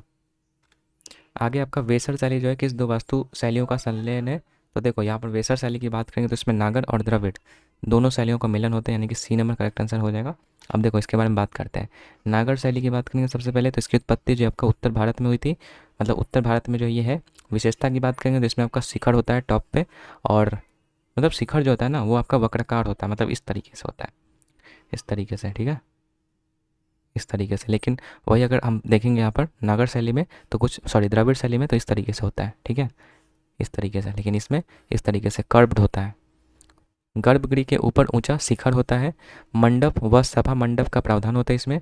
जैसे एग्जाम्पल के तौर पे कंदरिया महादेव मंदिर जो कि खजुराहो ग्रुप ऑफ टेम्पल्स मैंने बताया था, तो उसमें ये था, ठीक है। सूर्य मंदिर जो कोणार्क टेम्पल है, विष्णु मंदिर जो भुवनेश्वर में है। तो यहाँ पर जो है ये सब आपका एग्जाम्पल है नागर शैली के। द्रविड़ शैली की बात करेंगे तो इसकी उत्पत्ति जो दक्षिण भारत में हुई है। विशेषता की बात करेंगे तो शिखर इसमें होता है पिरामिड का, मतलब पिरामिडिकल होता है। पिरामिडिकल कहने का मतलब इस तरीके से, ठीक है। विशाल जो है वो गोपुरम इसमें देखने को मिलता है, मतलब एंट्रेंस गेट, लेकिन इसमें एंट्रेंस गेट नहीं होता है, याद रखिएगा। गर्भगृह के चारों ओर जो है प्राकार या परकोटा जिसको बोलते हैं वो पाया जाता है। उदाहरण के तौर पे बृहदेश्वर मंदिर जो कि तंजावुर का है, मीनाक्षी टेम्पल जो कि मदुरै का है, और शोर टेम्पल जो कि महाबलीपुरम का है। ये सब आपका एग्जाम्पल है द्रविड़ शैली का। और हाँ, एक और चीज़ याद रखिएगा कि नागर शैली को जो है यहाँ पर कौन से वंश ने इसको जो है मतलब उत्पत्ति किया था, मतलब इसका जो है उद्गम किया था। तो याद रखना नागर शैली को जो है गुप्ताज ने, ठीक है, गुप्ताज ने जो है उद्गम किया था। और द्रविड़ शैली की बात करेंगे तो द्रविड़ शैली को पल्लव, ठीक है, पल्लव ने। और एक होता है वेसर शैली, ठीक है, वेसर शैली की बात करेंगे तो इसको जो है चालुक्यास ने, ठीक है, चालुक्यास ने जो इसको उद्गम किया था। तो तीनों आपको याद रखना है, ये भी पूछता है। उत्पत्ति की बात करेंगे तो दक्कन क्षेत्र जो आपका है मध्य भारत, ठीक है, मतलब मिडिल इंडिया, ठीक है, उसमें। जैसे विशेषता की बात करेंगे तो नागर और द्रविड़ दोनों का मिश्रित रूप है। शिखर कभी वक्राकार होता है और कभी पिरामिडिकार होता है। जैसे कि एग्जाम्पल के तौर पर त्रिकुटेश्वर मंदिर की बात करेंगे जो कर्नाटका गुलबर्ग में स्थित है, और होयसलेश्वर मंदिर जो कि हालेबीडु में है, ये आपका वेसर शैली में निर्मित है, ठीक है, जो कि चालुक्यास वंश के द्वारा यहाँ पर जो है विकसित किया गया है, ठीक है। चलो नेक्स्ट, ये भी हम लोगों ने पढ़ लिया शैलियों के बारे में भी। अब आगे बढ़ते हैं। हवेन सांग ने किस विद्या के 4 प्रकाशों में से एक कहा था, जिसे भारतीय आइंस्टाइन भी कहा जाता है, ठीक है। किसे विद्या के 4 प्रकाशों में से एक कहा था, ये पूछ रहा है आपका हवेन सांग ने। तो देखो इसका करेक्ट आंसर हो जाना चाहिए आपका ऑप्शन नंबर डी, यानी कि नागार्जुन को यहाँ पर जो है कहा था। तो डी नंबर याद रखिएगा, विद्या के 4 प्रकाशों में से एक हवेन सांग ने नागार्जुन को कहा था। अब देखो हवेन सांग के बारे में बात करते हैं। हवेन सांग जो है चीन का एक बौद्ध यात्री और विद्वान था। उसने 602 ईस्वी में जो है चीन में जन्म लिया और 629 ईस्वी में जो भारत आया, ठीक है। वह लगभग 17 वर्षों तक भारत में रहा, लगभग 629 से 645 ईस्वी तक। मुख्य उद्देश्य था इसका कि बौद्ध धर्म के मूल स्वरूपों का अध्ययन करना। उसने नालंदा विश्वविद्यालय में भी अध्ययन किया। उसने हर्षवर्धन यानी कि जो पुष्यभूति वंश का संस्थापक थे, मतलब पुष्यभूति वंश के संस्थापक नहीं बल्कि पुष्यभूति वंश के यहाँ पर जो है रूलर थे, तो उसके शासनकाल में भारत का भ्रमण किए थे। उसकी प्रसिद्ध पुस्तक की बात करेंगे CU की थी, जिसका मतलब होता है महान यात्रा का विवरण। इस पुस्तक में उस समय के भारत की राजनीति, धर्म, शिक्षा, संस्कृति और समाज का जो है विस्तृत वर्णन किया गया। उसने कन्नौज की महिला सभा का भी वर्णन किया, ठीक है, जिसे हर्ष ने बुलाया था। और 645 ईस्वी में जो भारत से वापस जो वो चाइना चला गया था, ठीक है, श्रीलंका के रास्ते, मतलब वही श्रीलंका था या बांग्लादेश था, मतलब समुद्र के रास्ते ये गया था वापस, ये इतना याद रखना, ठीक है। 645 ईस्वी में गया था। तो ये इतना चीज़ आपको जो है यहाँ पर ह्वेनसांग के बारे में याद रखना है। आगे बढ़ते हैं। रायचूर के युद्ध में कृष्णदेवराय को पराजित करने वाला मुख्य सेनापति कौन था? कृष्णदेवराय को पराजित करने वाला, जबकि कृष्णदेवराय तो पराजित हुआ ही नहीं था भाई इसमें। ये किस टाइप का क्वेश्चन है? ऐसे तो देखो, अगर बात करें रायचूर युद्ध के बारे में ना, तो कृष्णदेवराय जो कि विजयनगर अंपायर के रूलर थे वो, और जो आपका क्या था, बीजापुर का जो आदिल शाह था ना, उसके बीच में यहाँ पर ये हुआ था युद्ध, ठीक है। तो ऐसा तो रिलेशन है इन दोनों का ही, तो ये ऑप्शन सही हो जाना चाहिए। लेकिन एक्चुअल में आपको बताएं तो कृष्णदेव राय ने जो है वो आदिल शाह को हराया था, ना कि वो हारे थे, ठीक है। देखो यहाँ पर मैंने लिखा भी है, रायचूर का युद्ध जो है वो आपका 1520 ईस्वी में हुआ था। युद्ध लड़ा गया था आपका विजयनगर साम्राज्य के जो कृष्णदेवराय थे उसके और बीजापुर के सुल्तान आदिल शाह के बीच में यहाँ पर जो हुआ था, जिसमें कि कृष्णदेवराय ने इस युद्ध में आदिल शाह को पराजित किया और रायचूर का किला जो है विजयनगर साम्राज्य में मिला लिया, ठीक है। तो इसमें हारे नहीं थे, लेकिन क्वेश्चन में पूछा है किसने हराया था, तो ये गलत मुझे लग रहा है, ठीक है। बाकी आप लोग इसका कमेंट सेक्शन में बताना 42 का कि क्या सही है, ठीक है। वास्तव में इस युद्ध में विजयनगर साम्राज्य की भारी विजय हुई थी, ठीक है, तो जीत हुई थी, यहाँ पर याद रखना है इसके बारे में। चलो आगे बात करते हैं। यहाँ पर कथन और रीजन वाला है। बोला 18वीं शताब्दी में ब्रिटिश पूंजी संचय को औद्योगिक विकास में पुनर्निर्देशित किया गया था। ये तो क्वेश्चन हो गया था ना भाई। ये तो क्वेश्चन मैंने पहले भी करवा दिया। पूंजी पर सामंती विजात वर्ग के बजाय व्यापारियों और उद्योगपतियों का नियंत्रण था, तो दोनों यहाँ पर सही था। ये रिपीट हो गया क्वेश्चन भाई, ठीक है। सॉरी, ये नहीं होना चाहिए, दोनों है लेकिन स्पष्टीकरण भी करता है, तो डी होना चाहिए इसका, डी, ठीक है। डी होना चाहिए, डी नंबर यहाँ पर जो करेक्ट आंसर होगा, ठीक है। ये क्वेश्चन रिपीट हो गया है। आगे बढ़ते हैं। नेक्स्ट बोला निम्नलिखित गुफा मंदिर का उनकी स्थापत्य विशेषताओं से मिलान कीजिए, ठीक है। तो बड़ा गुफा मंदिर जो है वास्तु विशेषता उदयगिरी गुंबद और मेहराब सहित वृत्ताकार चैत्य, गुंटापल्ली पीछे की ओर कांसों वाले संयुक्त बरामदा, खंडगिरी पशु के आकार के एकल जट, मतलब कौन सा सही मिलान होगा ये आपसे पूछ रहा है यहाँ पे, ठीक है। तो याद रखना है उदयपुरी का जो है ना, ठीक है, वो आपका स्तूप और मेहराब सहित वृत्ताकार चैत्य है, तो ए वाला का ऑप्शन नंबर ए बिल्कुल सही है, यानी कि ये तो सामने सामने मिल जाएगा, ठीक है। उसके बाद हो रहा है गुंटापल्ली जो है क्या हो जाएगा, तो गुंटापल्ली के बारे में याद रखिएगा कि ये जो आपका पशु के आकार के एक एकल चट्टान की खुदाई से मिला था, ठीक है। तो ये वाला बी का 3 हो जाए, यानी ए का 1 बी का 3। ऑप्शन देख लेते हैं, ए का 1 बी का 3, ए का 1 बी का 3 इसमें है, डी नंबर में, ठीक है। और सी का 2 हो जाएगा, यानी कि खंडगिरी जो है वो आपका जो है पीछे की ओर कोशों वाले स्तंभ युक्त बरामदा होता है, ठीक है। तो ये आपको यहाँ पर याद रखना है, ठीक है। गुफा मंदिर और वास्तु विशेषता के बारे में। अजमेर शरीफ के उर्स के बारे में कौन सा कथन सही है? तो अजमेर शरीफ का जो उर्स है ना, ठीक है, उसके बारे में पूछा है, तो देखो करेक्ट आंसर हो जाएगा इसका ए नंबर, यानी कि यह चांद्र कैलेंडर का अनुसरण करता है। चंद्र चंद्र कैलेंडर, ठीक है, चांद्र नहीं चंद्र, चंद्र कैलेंडर का अनुसरण करता है और संत की मृत्यु का ये प्रतीक है। तो याद रखना है अजमेर शरीफ का जो उर्स है ना, वह चंद्र कैलेंडर का अनुसरण करती है और संत की मृत्यु का यह प्रतीक है। नेक्स्ट है दक्षिण पूर्वी एशिया में विशेष रूप से श्री विजय साम्राज्य के विरुद्ध समुद्री अभियानों के लिए जो किस चोल शासक को जाना जाता है? तो ये हम लोगों ने पढ़ा था कि सबसे ज़्यादा नेवी पावर जो है वो किसके पास था, ठीक है, चोलों के पास था। लेकिन उसमें भी कौन सा वो मतलब यहाँ पर जो है रूलर था, उसके बारे में यहाँ पर बताना है। तो देखो इसका करेक्ट आंसर हो जाएगा राजाराज प्रथम, ठीक है। राजाराज प्रथम ने के पास जो मतलब था सबसे ज़्यादा यहाँ पर नौसैनिक पावर, ठीक है, तो याद रखना। नेक्स्ट है आपका सर चार्ल्स नेपियर ने नैतिक और कानूनी आधार पर जो है सिंध के विलय को जो है उचित ठहराया था, क्या ये सही है? सर चार्ल्स नेपियर ने नैतिक और कानूनी आधार पर सिंध के विलय को उचित ठहराया था, नहीं, गलत है भाई, ठीक है। तो ये तो गलत है। रीजन बोल रहे कि उन्होंने उसे दुष्टता का एक उपयोगी मानवीय टुकड़ा बताया था, ठीक है। तो ये आर सही है, ए असत्य है लेकिन आर सही है, यानी कि ऑप्शन नंबर सी यहाँ पर जो है करेक्ट आंसर होगा। नेक्स्ट है, वह मुगल शासक कौन था जिसने फारसी कला और साहित्य को विशेष संरक्षण दिया था यहाँ पे। ठीक है, फारसी कला और साहित्य की बात करेंगे तो यहाँ पर जो है हुमायूं ने इसको दिया था। ठीक है, तो ऑप्शन नंबर ए यहाँ पर जो है करेक्ट आंसर हो जाएगा। ठीक है, हुमायूं ने जो है आपका फारसी कला और साहित्य का विशेष संरक्षण दिया था। अब बात करते हैं हुमायूं के बारे में।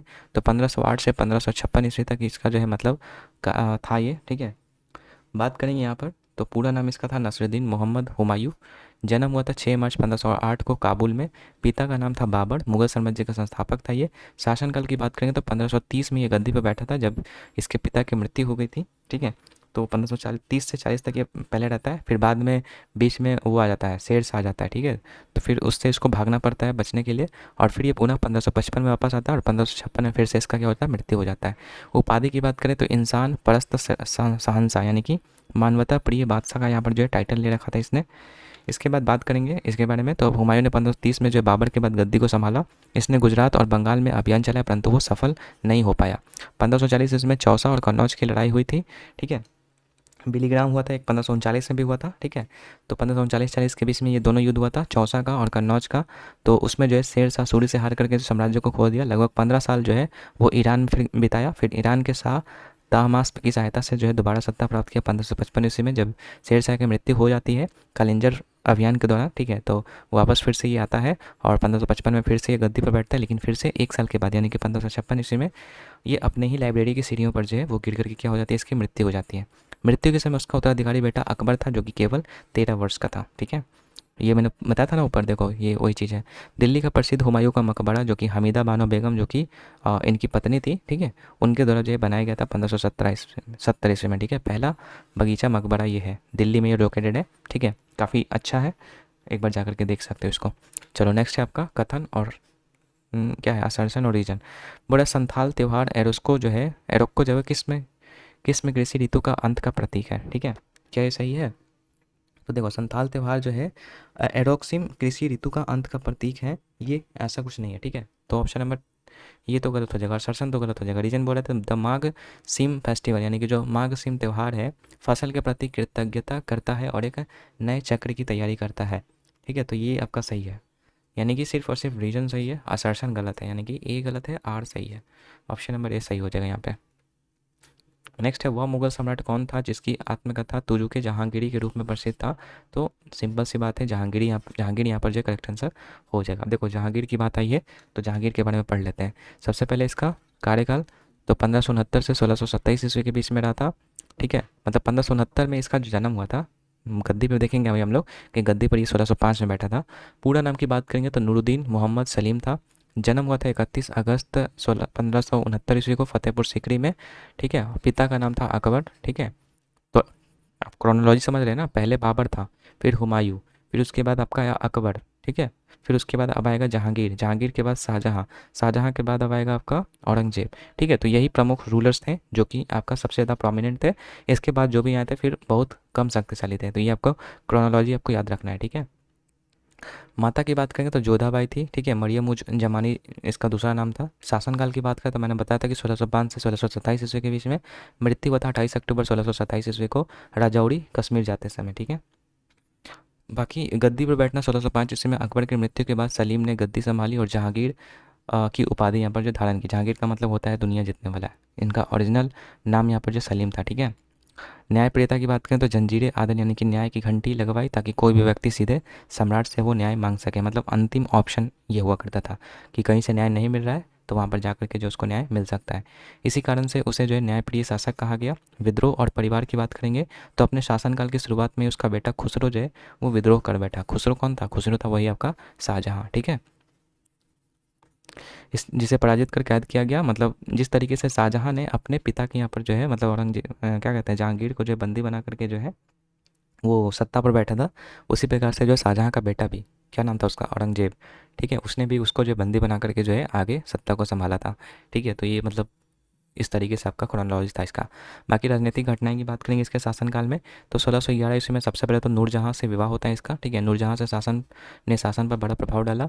1615 ईस्वी में जो है मेवाड़ के राणा अमर सिंह ने अच्छा एक और चीज़ याद रखना नूरजहाँ के बारे में कि जो पियत्रा दिवड़ा जो शैली है ना उसका जो विकास इसी ने किया था, नूरजहाँ ने ही। ठीक है, मतलब स्टार्टिंग में इसी ने यूज़ किया था, लेकिन पूरी तरीके से फेमस हुआ था आपका शाहजहाँ के समय में, ठीक है। पियत्र दिउड़ा शैली, ये चीज़ याद रखिएगा। 1615 ईस्वी में मेवाड़ के राजा राणा अमर सिंह ने आत्मर्पण किया, अकबर से अधूरा युद्ध समाप्त हुआ और अंग्रेजों को भारत से व्यापार की अनुमति दी गई। 1615 ईस्वी में सर थॉमस रो आया था इसके दरबार में और उसको जो है व्यापार की अनुमति दी थी, ठीक है। कश्मीर और कंधार पर ध्यान दिया, परंतु कंधार पर मुगलों का नियंत्रण जो है वो नहीं टिक पाया। उसके बाद है कला और संस्कृति की, तो जहांगीर को चित्रकला का शौक था, विशेषकर प्रकृति चित्रण, मतलब पक्षी फूल जानवर इन सब का जो है वो चित्र बनाना पसंद था इसको। उसके बाद है जहांगीर ने आत्मकथा तुजुके जहांगीरी, ठीक है, जहांगीरनामा जिसको बोलते हैं उसको लिखा, ठीक है। और यही क्वेश्चन हमसे पूछा था यहाँ पे, तो इसका सही आंसर हो जाएगा आपका ये, ठीक है। जहांगीर नहीं आपका जो है तुजुके जहांगीरी लिखा था। चलो, बस 9 क्वेश्चन है यहाँ से, 9 क्वेश्चन को बस देखते हैं, उसके बाद सेशन को ख़त्म करेंगे। मार्च 1906 में जो है बरिंद्र कुमार घोष, अविनाश भट्टाचार्य और भूपेंद्र नाथ दत्त जो है वो किस आंदोलन से यहाँ पर जो है जुड़े हुए थे? तो ये आपका स्वदेशी मूवमेंट से जुड़े हुए थे, यानी कि ऑप्शन नंबर ए जो है करेक्ट आंसर यहाँ पे हो जाएगा। और स्वदेशी मूवमेंट याद रखिएगा, जो बंगाल विभाजन हुआ था ना, उसी के फलस्वरूप यहाँ पर ये स्वदेशी आंदोलन स्टार्ट हुआ था। तो ये नंबर यहाँ पर जो करेक्ट आंसर हो जाएगा, इसमें बरिंद्र कुमार घोष, अविनाश भट्टाचार्य और भूपेंद्र नाथ दत्त जो है वो इसमें जुड़े हुए थे। आगे बात कर लेते हैं हम लोग यहाँ पर स्वदेशी आंदोलन की। तो प्रारंभ हुआ था 1905 में लॉर्ड कर्जन द्वारा बंगाल विभाजन के विरोध में। इसमें नारा दिया गया स्वदेशी अपनाओ विदेशी त्यागो, मतलब इसमें स्वदेशी की जो वस्तुएं थी, मतलब अपने देश की वस्तुओं को यहाँ पर इस्तेमाल किया गया और विदेशी वस्तुओं को जो यहाँ पर त्याग किया गया, बॉयकॉट किया गया। उद्देश्य की बात करेंगे तो ब्रिटिश विदेशी वस्त्रों और सामान का बहिष्कार करके भारतीय उद्योगों को बढ़ावा देना था। प्रमुख नेता इसमें थे बाल गंगाधर तिलक, लाला लाजपत राय और विपिन चंद्र पाल और अरविंदो घोष, यानी लाल बाल पाल और एक अरविंदो घोष जो है इसमें थे। साधन की बात करेंगे तो जनसभाएं की गई, विदेशी वस्त्र की होली, खादी का प्रचार, फिर उसके बाद राष्ट्रीय शिक्षा संस्थान की स्थापना, ये सब जो यहाँ पर किया गया। परिणाम क्या हुआ तो भारतीय उद्योग और शिक्षा संस्थानों का विकास हुआ और राष्ट्रीय चेतना में वृद्धि हुई स्वदेशी आंदोलन के फलस्वरूप, ठीक है। उसके बाद बंगाल विभाजन विरोधी आंदोलन, वही था आपका स्वदेशी आंदोलन, उसी को बोलते हैं बंगाल विभाजन विरोधी आंदोलन, जो कि लॉर्ड कर्जन ने जब 16 अक्टूबर 1905 को जब बंगाल को 2 भागों में बांटा, पूर्वी बंगाल और पश्चिमी बंगाल में, ठीक है। अंग्रेजों का उद्देश्य था इसमें बंगाल के हिंदू मुस्लिम एकता को तोड़ना, फूट डालो और राज करोगा, ठीक है। विरोध की बात करेंगे तो पूरे भारत में विरोध प्रदर्शन हुए, लोग जो है काले कपड़े पहन करके जो है राखी बांध करके और गीत गा कर जो विरोध जताने लगे। इसी आंदोलन ने स्वदेशी आंदोलन को जन्म दिया, ठीक है। 1911 में जो है विभाजन रद्द कर दिया, परंतु राजधानी को कलकत्ता से दिल्ली स्थानांतरित कर दिया गया, ठीक है। तो कोई पूछेगा कि बताओ कलकत्ता से राजधानी को दिल्ली कब स्थानांतरित किया गया, तो 1911 में किया गया, ठीक है। विभाजन रद्द करके दिल्ली स्थानांतरित कर दिया गया था, याद रखिएगा। आगे है आपका भारत छोड़ो आंदोलन, ठीक है, जो कि 1942 ईस्वी में हुआ था। तो प्रारंभ हुआ था 8 अगस्त 1942 को मुंबई में ग्वालियर टैंक मैदान में। महात्मा गांधी ने अंग्रेजों भारत छोड़ो का नारा दिया था इसमें। कारण क्या था कि वही द्वितीय विश्व युद्ध के दौरान जो भारत को बिना पूछे जो युद्ध में झोंका गया था, तो इसके विरोध में ये किया गया था। क्रिप्स मिशन की असफलता भी इस युद्ध का जो है मतलब कारण था। और विशेषताओं की बात करें तो गांधी जी का नारा इसमें था करो या मरो। बड़े पैमाने पर हड़ताल किया गया, प्रदर्शन किया गया, रेल कारखाने जलाया गया, समानांतर सरकारों की स्थापना की गई। मीन्स कि देखो यहाँ से ये क्वेश्चन आ सकता है कि बताओ कि गांधी जी ने करो या मरो का नारा जो कब दिया था, तो भारत छोड़ो आंदोलन के समय दिया था, याद रखिएगा। आगे आपका परिणाम क्या हुआ, तो बोल रहा है कि यह आंदोलन जो है असफल रहा, परंतु इसने भारत की स्वतंत्रता की ओर अंतिम रूप से यहाँ पर जो है धकेला, ठीक है। तो ये था इसमें। बाकी 1947 ईस्वी में जो है अंग्रेज भारत छोड़ने पर यहाँ पर जो है मजबूर हो गए, तो ये चीज़ भी यहाँ पर याद रखना 1947 ईस्वी में। आगे है बंगाल शैक्षिक सुधारों के खिलाफ आंदोलन, ये था आपका। यह आंदोलन 1830 से 1850 के दशक में जो है बंगाल के युवाओं व बुद्धिजीवियों द्वारा किया गया, जो भी आपका शैक्षिक सुधार था, ठीक है। किसके किसके बीच में हुआ था, मतलब 30 से 50 के दशक में हुआ था, बंगाल के युवाओं व बुद्धिजीवियों द्वारा किया गया था। ब्रिटिश सरकार ने भारत में अंग्रेजी शिक्षा लागू करने और पारंपरिक शिक्षा को समाप्त करने का प्रयास किया था। विरोध करने वाले कौन कौन थे, तो पारंपरिक हिंदू व मुस्लिम समाज, जो कि अंग्रेजी शिक्षा को अपने संस्कृति और धर्म के लिए जो है खतरा मानते थे, ठीक है। इसलिए इनका जो है विरोध किया गया आपका। परंतु समय के साथ जो है राजा राम मोहन राय, ईश्वर चंद्र विद्यासागर जैसे सुधारकों ने जो है अंग्रेजी शिक्षा का समर्थन किया, क्योंकि इससे जो है आधुनिक विज्ञान और तर्क शक्ति का विकास हुआ। निष्कर्ष क्या हुआ, तो यह आंदोलन ब्रिटिश शासन के शैक्षिक सुधारों की शुरुआती विरोध का यहाँ पर जो है उदाहरण बना, ठीक है। तो ये आपको यहाँ पर याद रखना है, बंगाल का जो शैक्षिक सुधार हुआ था, जो आपका अंग्रेज जो है आपका दे रहा था शिक्षा, कैसे शिक्षा दे रहा था, अंग्रेजी शिक्षा दे रहा था ना, उसके खिलाफ यहाँ पर जो था कि वो जो है मतलब जो भी हिंदू और मुस्लिम थे उसको डर था कि यहाँ पर जो है हम लोग का जो संस्कृति है, ठीक है, और धर्म है, ठीक है, वो हमारे लिए उसके लिए खतरा बन सकता है, इसलिए जो इसका विरोध किया गया। आगे बात करेंगे 52 नंबर, निम्नलिखित में से कौन सा कथन मुगल के लिए जो है कंधार को रणनीतिक रूप से, रणनीतिक या राजनीतिक, राजनीतिक होना चाहिए, ठीक है, राजनीतिक रूप से जो है महत्वपूर्ण मानने का सबसे अच्छा यहाँ पर कारण बताता है। तो देखो पहला ऑप्शन है आपका, इसने मुगल अभियानों के लिए जो है लाल सागर तक सीधा नौसैनिक नौसैनिक पहुँचान प्रदान किया? नहीं, गलत। यह भारत जो है, भारत को मध्य एशियाई सूफी तीर्थ स्थलों से जोड़ने वाला धार्मिक केंद्र था? नहीं। ठीक है, उसके बाद है, यह अरब सागर को फारस की खाड़ी से जोड़ने वाला एक महत्वपूर्ण व्यापारिक केंद्र था? ये भी नहीं था। यह काबुल और हेरात के बीच मुख्य भूभाग, ये सही हो जाएगा। ठीक है, काबुल और हेरात के बीच में जो है भूमि मार्ग था एक प्रकार का, उसको नियंत्रित करता था, और सुदृढ़ सैन्य चौकी था ये। तो ये चीज़ याद रखिएगा, डी नंबर जो है करेक्ट आंसर हो जाएगा। आगे आपका 8वीं शताब्दी के मध्य में दंती दुर्ग ने किस राजवंश की स्थापना की? तो दंती दुर्ग ने, याद रखिएगा, यहाँ पे राष्ट्रकूट वंश की यहाँ पर स्थापना की थी। ऑप्शन नंबर ए जो है करेक्ट आंसर हो जाएगा। अब देखो राष्ट्रकूट वंश के बारे में पढ़ लेते हैं। लगभग 8वीं से 10वीं शताब्दी के बीच में यह था आपका राष्ट्रकूट वंश। राजधानी उस समय इसका मान्यखेत था, वर्तमान कर्नाटक में पड़ता है ये। स्थापना दंती दुर्ग ने किया था। ठीक है, और 753 ईस्वी में। महत्वपूर्ण शासक की बात करेंगे इसमें दंती दुर्ग तो मैंने बता ही दिया कि राष्ट्रकूट साम्राज्य की नींव रखी। उसके बाद कृष्ण प्रथम फर्स्ट था, जिसने एलोरा में जो है कैलाशनाथ टेम्पल का यहाँ पर निर्माण करवाया था। काफ़ी इंपॉर्टेंट है ये। फिर उसके बाद अमोघ वर्ष प्रथम की बात करेंगे तो साहित्य व कला का बड़ा संरक्षक था ये। कविराज मार्ग का लेखन भी किया था इसने, अमोघ वर्ष प्रथम ने। कृष्ण तृतीय की बात करेंगे तो उत्तर व दक्षिण भारत का साम्राज्य का विस्तार कृष्ण तृतीय ने यहाँ पर किया था। तो याद क्या रखना है यहाँ पर, महत्वपूर्ण शासक में दंती दुर्ग जिसने स्थापना किया। कृष्णादि फर्स्ट ने यहाँ पर जो एलोरा की गुफाओं में जो है यहाँ पे कैलाशनाथ टेम्पल का निर्माण करवाया था। अमोघ वर्ष के बारे में याद रखना कि साहित्य व कला का बड़ा संरक्षक था। और कविराज मार्ग जो है आपका, ठीक है, उसका लेखन किया था, जो कि आपका कन्नड़ साहित्य की पहली प्रसिद्ध पुस्तक थी। और कृष्णादि थर्ड के बारे में बात रखना याद कि उत्तर व दक्षिण भारत तक जो है साम्राज्य का विस्तार किया था ये। कला व स्थापत्य की बात करें तो वही मैंने बताया था, कैलाशनाथ टेम्पल जो कि शिव मंदिर था एक प्रकार का, ठीक है, उसका निर्माण करवाया गया था कृष्णादि फर्स्ट के द्वारा। जैन धर्म और बौद्ध धर्म को संरक्षण किया गया। सांस्कृतिक योगदान में याद रखना है, कन्नड़ व सांस्कृतिक साहित्य को बढ़ावा दिया गया। ये अमोघ वर्ष ने आपका जो लिखा था आपका ये कविराज मार्ग, इससे जो आपका ये पता चलता है कि कन्नड़ व सांस्कृतिक साहित्य को बढ़ावा दिया गया। कवि त्रिविक्रम भट्ट और महावीरचार्य का संरक्षण किया गया।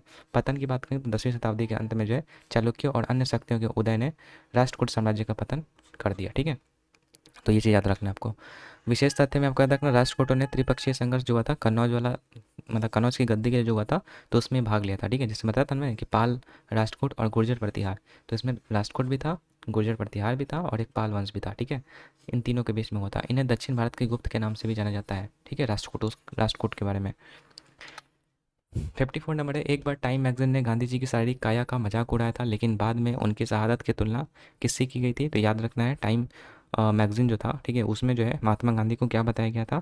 तो याद रखिएगा, इसका जो सही आंसर हो जाएगा वो हो जाएगा आपका डी नंबर, यानी कि अब्राहम लिंकन बताया गया था। ठीक है, नेक्स्ट बताए क्वेश्चन है आपका 55, मध्यकालीन भारत में प्रांतीय वास्तुकला के संबंध में निम्नलिखित कथनों पर विचार कीजिए और सही विकल्प चुनिए। मतलब जो मध्यकालीन भारत था उस समय जो है आपका प्रांतीय वास्तुकला जो है वो किस तरीके की थी? तो बोल रहा है कि बंगाल और जौनपुर ने दिल्ली सल्तनत से अलग विशिष्ट वास्तुकला को विकसित की थी। क्या ये सही है? तो देखो यहाँ पर अगर बात करेंगे तो ऑप्शन नंबर ए तो सही लग रहा है। ठीक है, क्योंकि जो बंगाल और जौनपुर जो था, दिल्ली सल्तनत में जो भी आपका वास्तुकला था उसी के अकॉर्डिंग जो है यहाँ पर भी आर्किटेक्चर्स था। तो ऑप्शन नंबर ए तो सही लग रहा है। उसके बाद प्रांतीय शैलियों में अक्सर इस्लामी संरचनाओं का स्थानीय कला परंपराओं के साथ मिश्रण होता था। ये भी सही है, क्योंकि जो मध्यकालीन था ना उसमें आपका मुस्लिम का जो है काफ़ी ज़्यादा वर्चस्व था सब जगह पर, तो वहाँ पर जो है इस्लामिक जो संरचना था उसका जो है यहाँ पर स्थानीय कला परंपराओं के साथ मिश्रण हुआ करता था। और थर्ड बोला कि प्रांतीय शैलियाँ जो है भारत के सभी क्षेत्रों में पूरी तरीके एक समान थी? नहीं, पूरी तरीके से एक समान नहीं थे, क्योंकि जो गुजरात था वहाँ का अलग था। ठीक है, साउथ में जो वो अलग था। ठीक है, तो ओनली 1 एंड 2 यहाँ पर जो सही होना चाहिए, यानी कि बी नंबर। नेक्स्ट है 56, 15वीं शताब्दी के उत्तरार्ध में तैमूर शाही वंश के पतन का मुख्य कारण क्या था? तो तैमूर शाही का मतलब मुख्य कारण था कि विभाजन के कारण आंतरिक युद्ध, मतलब जो विभाजन हुआ था ना उन लोगों के बीच में, तो आंतरिक युद्ध स्टार्ट हो गया था। इसी कारण से जो है तैमूर शाही वंश का यहाँ पर पतन हो गया था 15th सेंचुरी में। बाकी लाहौर में दयानंद एंग्लो वैदिक स्कूल की स्थापना जो किसने की थी? तो लाला लाजपत राय ने किया था। यहाँ पर याद रखिएगा, ए नंबर जो है वो करेक्ट आंसर हो जाएगा। दयानंद एंग्लो वैदिक स्कूल की स्थापना लाला लाजपत राय ने की थी। लाला लाजपत राय के बारे में याद रखिएगा कि इनका जो उपनाम था वो पंजाब केसरी था। संबंध थे ये मतलब लाल बाल पाल त्रिमूर्ति जो थे उसमें ये थे, मतलब लाल बाल पाल का मतलब लाल बहादुर शास्त्री, सॉरी क्या बोल रहा हूँ मैं, लाला लाजपत राय, बाल गंगाधर तिलक और बिपिन चंद्र पाल, ठीक है, उसके ये सदस्य थे। राजनीतिक भूमिका की बात करेंगे तो आर्य समाज से प्रभावित राष्ट्रवाद और सामाजिक सुधारों के पक्षधर थे। मतलब जो आर्य समाज था आपका, ठीक है, उससे प्रभावित होकर के जो राष्ट्रवाद और सामाजिक सुधारों के पक्षधर थे। कांग्रेस के गरम दल के प्रमुख नेता थे ये, ठीक है, लाल बहादुर शास्त्री। 1905 के बंग भंग आंदोलन में जो है सक्रिय भूमिका निभाया था इन्होंने। होम रूल आंदोलन के समर्थक थे। बाकी इनकी मृत्यु भी हो जाती है, देखेंगे हम लोग। लेकिन उसके पहले संगठन और संस्थाएं देख लेते हैं कि दयानंद एंग्लो वैदिक यानी कि डीएवी स्कूल और कॉलेज आंदोलन से जुड़े हुए थे ये। पंजाब नेशनल बैंक और लक्ष्मी बीमा कंपनी की स्थापना में भी योगदान दिया था। और विदेश यात्रा इन्होंने किया था, अमेरिका जाकर के Indian home rule league of America की स्थापना किया था 1917 में। मृत्यु की बात करें तो 17 नवंबर 1928 को जो लाठीचार्ज जो हुआ था ना साइमन कमीशन के विरोध में, लाहौर प्रदर्शन जब हो रहा था, तो उसमें जो है इनकी लाठीचार्ज में जो मृत्यु हो जाती है। प्रसिद्ध कथन था इनका, मेरी शरीर पर पड़ी एक चोट जो है हर एक चोट अंग्रेजी साम्राज्य के ताबूत की कील साबित होगी, ये इनका मतलब प्रसिद्ध कथन था। आगे आता है महाजनपद की उनकी राजधानियों से मिलन करना। तो देखो हर एक महाजनपद के बारे में मैं आपको बताता हूँ। सबसे पहले याद रखना है कि महाजनपद के बारे में जो है आपका उत्तर वैदिक काल में आपको पता चलता है, जो कि 600 ईसा पूर्व के बारे में था, ठीक है। इसमें देखो जनपद, जनपद का मतलब होता है जनजातीय निवास क्षेत्र जहाँ पर होता था, मतलब जो भी आर्य जो है वो उत्तर भारत की ओर शिफ्ट होने लगे थे, उत्तर पूर्व भारत में, तो जहाँ जहाँ पर भी उनका पद पड़ा उसको जनपद कहा गया। और महाजनपद जो बड़े जनपद या राज्य मिल गए, ठीक है, मतलब अलग अलग जनपद जो है एक मिल करके जो है वो महाजनपद का निर्माण किए थे। तो टोटल आपका 16 महाजनपद का यहाँ पर उल्लेख है, जो कि आपका बौद्ध ग्रंथ आगंतुर निकाय और जैन ग्रंथ भगवती सूत्र में आपको जिसके बारे में पता चलता है। तो 16 महाजनपदों का यहाँ पर उल्लेख है, इसमें याद रखिएगा। इसके बाद याद रखिएगा जो टोटल आपका 16 महाजनपद है उसकी राजधानी और उसका शासन का प्रकार कैसा था। तो देखो सभी जगह पर जो आपका राजतंत्र था, लेकिन जो आपका वज्जी मल्ल, और मैं बताता हूँ वज्जी मल्ल, हाँ ये बस दो जगह ऐसा था जहाँ पर जो आपका गणतंत्र था, बाकी सब जगह जो है आपका राजतंत्र ही था। जैसे अब यहाँ पर जो है हर एक का कैपिटल भी आपको याद रखना है, जैसे कि काशी का क्या था, तो काशी का वाराणसी था। कौशल का आपका श्रावस्ती था। अंग का चंपा था। मगध का राजगिरी था। फिर उसके बाद चेदी का आपका सुक्तिमती था। वज्जी का वैशाली था। मल्ल का आपका कुशीनगर या पावापुरी, याद रखिएगा, दो राजधानी था इसका। और वत्स की बात करें तो कौशाम्बी था। अवंती का उज्जैन या माहिष्मती था। उसके बाद कुरु की बात करेंगे तो इंद्रप्रस्थ या हस्तिनापुर। पंचाल का आपका था काम्पिल्य या अहिछत्र, ठीक है, उत्तर में अहिछत्र था और दक्षिण में काम्पिल्य था। सूरसेन की बात करेंगे तो मथुरा। मत्स्य का विराटनगर। अस्मक का आप कह सकते हैं पोतन, ठीक है, और गंधार का तक्षशिला। और कंबोज का क्या है, कंबोज का है आपका राजपुर, ठीक है, राजपुर या पुखलावती। काबुल व आधुनिक अफगान क्षेत्र को ये था, ठीक है। तो ये आपका जो अलग अलग यहाँ पर महाजनपदों की राजधानी है और इसी से क्वेश्चन आया था आपका। अब देखो इसको बनाओ, वत्स का कौशाम्बी था, ठीक है, तो देखो इसका सही आंसर क्या हो जाएगा। वत्स का अभी हम लोगों ने पढ़ा कि ये जो है आपका कौशाम्बी था, ठीक है। मगध की बात करेंगे तो मगध का जो है आपका राजगीर था, तो टू का बी हो जाएगा। और कुरु का जो है वो उज्जैन नहीं था, कुरु का जो था वो आपका इंद्रप्रस्थ था, यानी कि 3 का डी और 4 का सी, यानी कि 1A 2B, ठीक है, 1A 2B, 1A 2B, तो ऑप्शन नंबर यही में है, ठीक है, तो यही आपका आंसर हो जाएगा, ठीक है। तो 16 महाजनपद और उसकी राजधानी आपको यहाँ पे याद रखना है, मैंने आपको दिखा दिया यहाँ पे। आगे बात कर लेते हैं, फ्रांसीसी औपनिवेशिक वास्तुकला से सामान्यतः कौन सा तत्व वो संबंध नहीं होता है, ठीक है, मतलब फ्रांसीसी औपनिवेशिक जो वास्तुकला था उसका यहाँ पर विशेषता पूछ रहा है। तो देखो याद रखना है कि जो फ्रांसीसी औपनिवेशिक वास्तुकला जो था उसमें जो आपका चौड़ी बरामदे हुआ करते थे, ऊंचे दरवाजे और खिड़कियाँ भी हुआ करती थी, ढलान वाली टाइल की छत भी हुआ करती थी, लेकिन ये जो मुगल शैली के अलंकृत गुंबद गुंबद नहीं देखने को मिलता था, ठीक है। तो डी नंबर करेक्ट आंसर हो जाएगा, क्योंकि हमसे पूछा कौन संबंधित नहीं है। आज का लास्ट क्वेश्चन है, ठीक है, बोला है भारतीय परिषद अधिनियम 1892 के संबंध में निम्नलिखित कथनों पर विचार कीजिए और सही विकल्प को चुनना है। देखो अब इसके बारे में हम लोग पढ़ लेते हैं। जो भी आपका 1892 का जो है आपका ये अधिनियम था, भारतीय परिषद अधिनियम, बोला कि इसे ब्रिटिश संसद ने 1892 में पारित किया था। इसके अंतर्गत केंद्र व प्रांतीय विधान परिषदों के सदस्यों की संख्या को बढ़ाया गया। उसके बाद बोले पहली बार गैर सरकारी सदस्यों को परिषद से प्रश्न पूछने का अधिकार मिला, लेकिन पूरक प्रश्न व मतदान करने का अधिकार नहीं दिया गया, ठीक है। प्रांतीय परिषदों ने में कुछ सदस्यों का चुनाव जो स्थानीय निकायों जैसे कि जिला बोर्ड न्यायपालिका द्वारा जो है किया जाने लगा, यद्यपि इसे चयन यानी कि नॉमिनेशन का नाम दिया गया। यह अधिनियम भारतीयों को सीमित भागीदारी देने का प्रारंभिक कदम था और कांग्रेस ने इसे अपर्याप्त मानते हुए आलोचना की, लेकिन राजनीतिक सुधार की दिशा में यह एक छोटा कदम था। अब देखो यहाँ पर हम लोग बनाते हैं, बोला कि इसने केंद्रीय विधान परिषद में सरकारी सदस्यों की संख्या में उल्लेखनीय वृद्धि की, तो बिल्कुल सही है। अभी हम लोगों ने देखा इसने विधान परिषदों को बजट पर चर्चा करने और कार्यपालिका से प्रश्न पूछने का अधिकार दिया, ये भी हम लोगों ने पढ़ा था, लेकिन पूरक प्रश्न नहीं पूछने का अधिकार दिया गया था, ठीक है। तो यहाँ पर देखो बजट पर चर्चा लेकिन नहीं था ना, बजट पर चर्चा नहीं था, बजट पर चर्चा नहीं था, तो ये गलत हो जाना चाहिए, ठीक है। 2 नंबर यहाँ पर जो है वो, लेकिन एक मिनट क्या बोला कि इसने केंद्रीय विधान परिषद में सरकारी सदस्यों की संख्या में उल्लेखनीय वृद्धि की, ठीक है, ठीक तो है भाई, पहला तो सही है। केंद्रीय व प्रांतीय विधान परिषद में सदस्यों की संख्या बढ़ाई गई, केंद्रीय विधान परिषद में सरकारी सदस्यों की संख्या, तो पहला तो सही होना चाहिए। सेकंड बोला इसने विधान परिषदों को बजट पर चर्चा करने और कार्यपालिका से प्रश्न पूछने का अधिकार दिया। ये भी सही लग रहा है भाई हमको, लेकिन बजट वाला कुछ बात नहीं पता हमको, ठीक है, बजट वाला शायद नहीं था। इसने प्रांतीय विधान परिषदों को गैर सरकारी सदस्यों के लिए चुनाव का सिद्धांत जो है वो प्रस्तुत किया। हम्म, क्या होना चाहिए भाई इसका?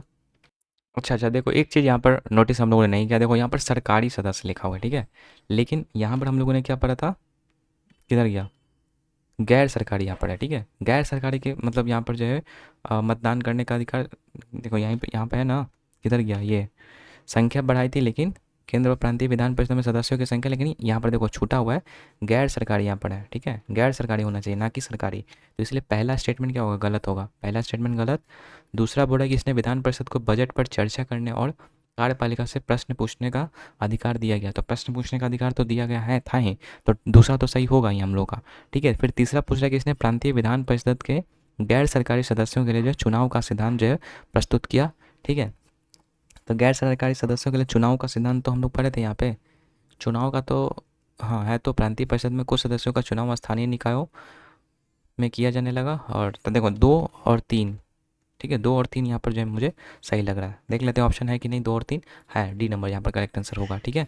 बाकी देखो इस क्वेश्चन में थोड़ा सा मुझे डाउट लग रहा है, ये बजट वाला, ठीक है, बजट के बारे में यहाँ पर कुछ ऐसा था कि नहीं था मुझे नहीं पता, लेकिन प्रश्न पूछने का तो अधिकार दिया गया था ही, लेकिन पूरक प्रश्न नहीं पूछने का अधिकार दिया गया था, ठीक है, यहाँ पर था ना, देखो यहाँ पर लिखा हुआ है प्रश्न पूछने का अधिकार मिला लेकिन पूरक प्रश्न व मतदान का अधिकार नहीं दिया गया, देखो मतदान का अधिकार नहीं दिया गया यहाँ पे, मतदान का अधिकार नहीं दिया गया, यानी कि 3 नंबर भी हमको लगता है गलती ही होगा, ठीक है, मतदान का अधिकार तो नहीं दिया गया ना, तो ओनली टू है ऑप्शन, हाँ ये होना चाहिए, चलो ठीक है, अब क्लियर है भाई, ठीक है, 2 नंबर यहाँ पर जो सिर्फ होगा, 2 नंबर ओनली 2, ठीक है, क्यों एक बार फिर से देखो समझाता हूँ, देखो पहला मैं बोला सरकारी सदस्य, लेकिन सरकारी सदस्यों में नहीं, गैर सरकारी का बात यहाँ पर हुआ था कि गैर सरकारी के सदस्यों की संख्या में वृद्धि हो सकती है, तो इसलिए पहला स्टेटमेंट गलत है। दूसरा है कि इसने विधान परिषद को बजट पर चर्चा करने और कार्यपालिका से प्रश्न पूछने का अधिकार यहाँ पर दिया, तो ये बिल्कुल सेकंड स्टेटमेंट सही है।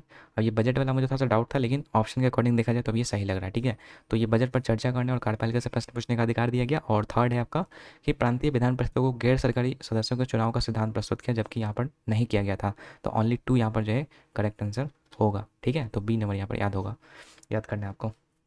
तो इसी के साथ हम लोगों का जो है ख़त्म होता है आज का लेक्चर, ठीक है। हिस्ट्री के जो भी 60 क्वेश्चंस थे वो मैंने आपको विथ एक्सप्लेनेशन बहुत ही ज़्यादा फैक्ट्स में आपको करवा दिया हूँ, ठीक है। अगर आपका यहाँ पर जो है रिवीजन नहीं था तो आई होप कि इसको देखने के बाद जो है 80% पार्ट आपका यहाँ से रिवाइज हो गया होगा हिस्ट्री का, लेकिन अभी भी मैं ये नहीं बोलूँगा कि पूरा का पूरा हिस्ट्री मैंने करवा दिया, क्योंकि बहुत सारी चीज़ें इसमें भी छूटी हुई हैं, ठीक है, क्योंकि क्वेश्चंस का तो हम लोग कर रहे हैं ना, तो क्वेश्चंस का तो ज़्यादा नहीं कर सकते हैं। अगर आपको पूरा का पूरा करना है तो ऑलरेडी मैंने यहाँ पर जो है 4-5 घंटे का जो है वो मैराथन दे रखा है, ठीक है, आप उसको देख के जा सकते हो, लेकिन ये फॉर रिवीजन पर्पस था एंड ये बताना था कि किस तरीके से क्वेश्चन आपके एग्जाम में आ रहे हैं, ठीक है। लेकिन फिर भी अगर आप इसको भी पढ़ के जाते हैं ना तो वो इफ़ेक्ट करेगा आपके एग्जामिनेशन में, ठीक है, क्योंकि बहुत सारी चीज़ें मैंने आपको इसमें बताई हैं। तो आई होप कि आपको आज का लेक्चर समझ में आया होगा। बाकी क्विज़ की बात रही यहाँ पर, तो क्विज़ आपको जो है कुछ ही समय में, हो सकता है कि शाम तक या तो लेट नाइट तक जो है आपको क्विज भी आपको मिल जाएगा हूबहू, लेकिन पहले आपको यहाँ पर पढ़ना है, उसके बाद जाकर के क्विज अटेम्प्ट को करना है, ठीक है।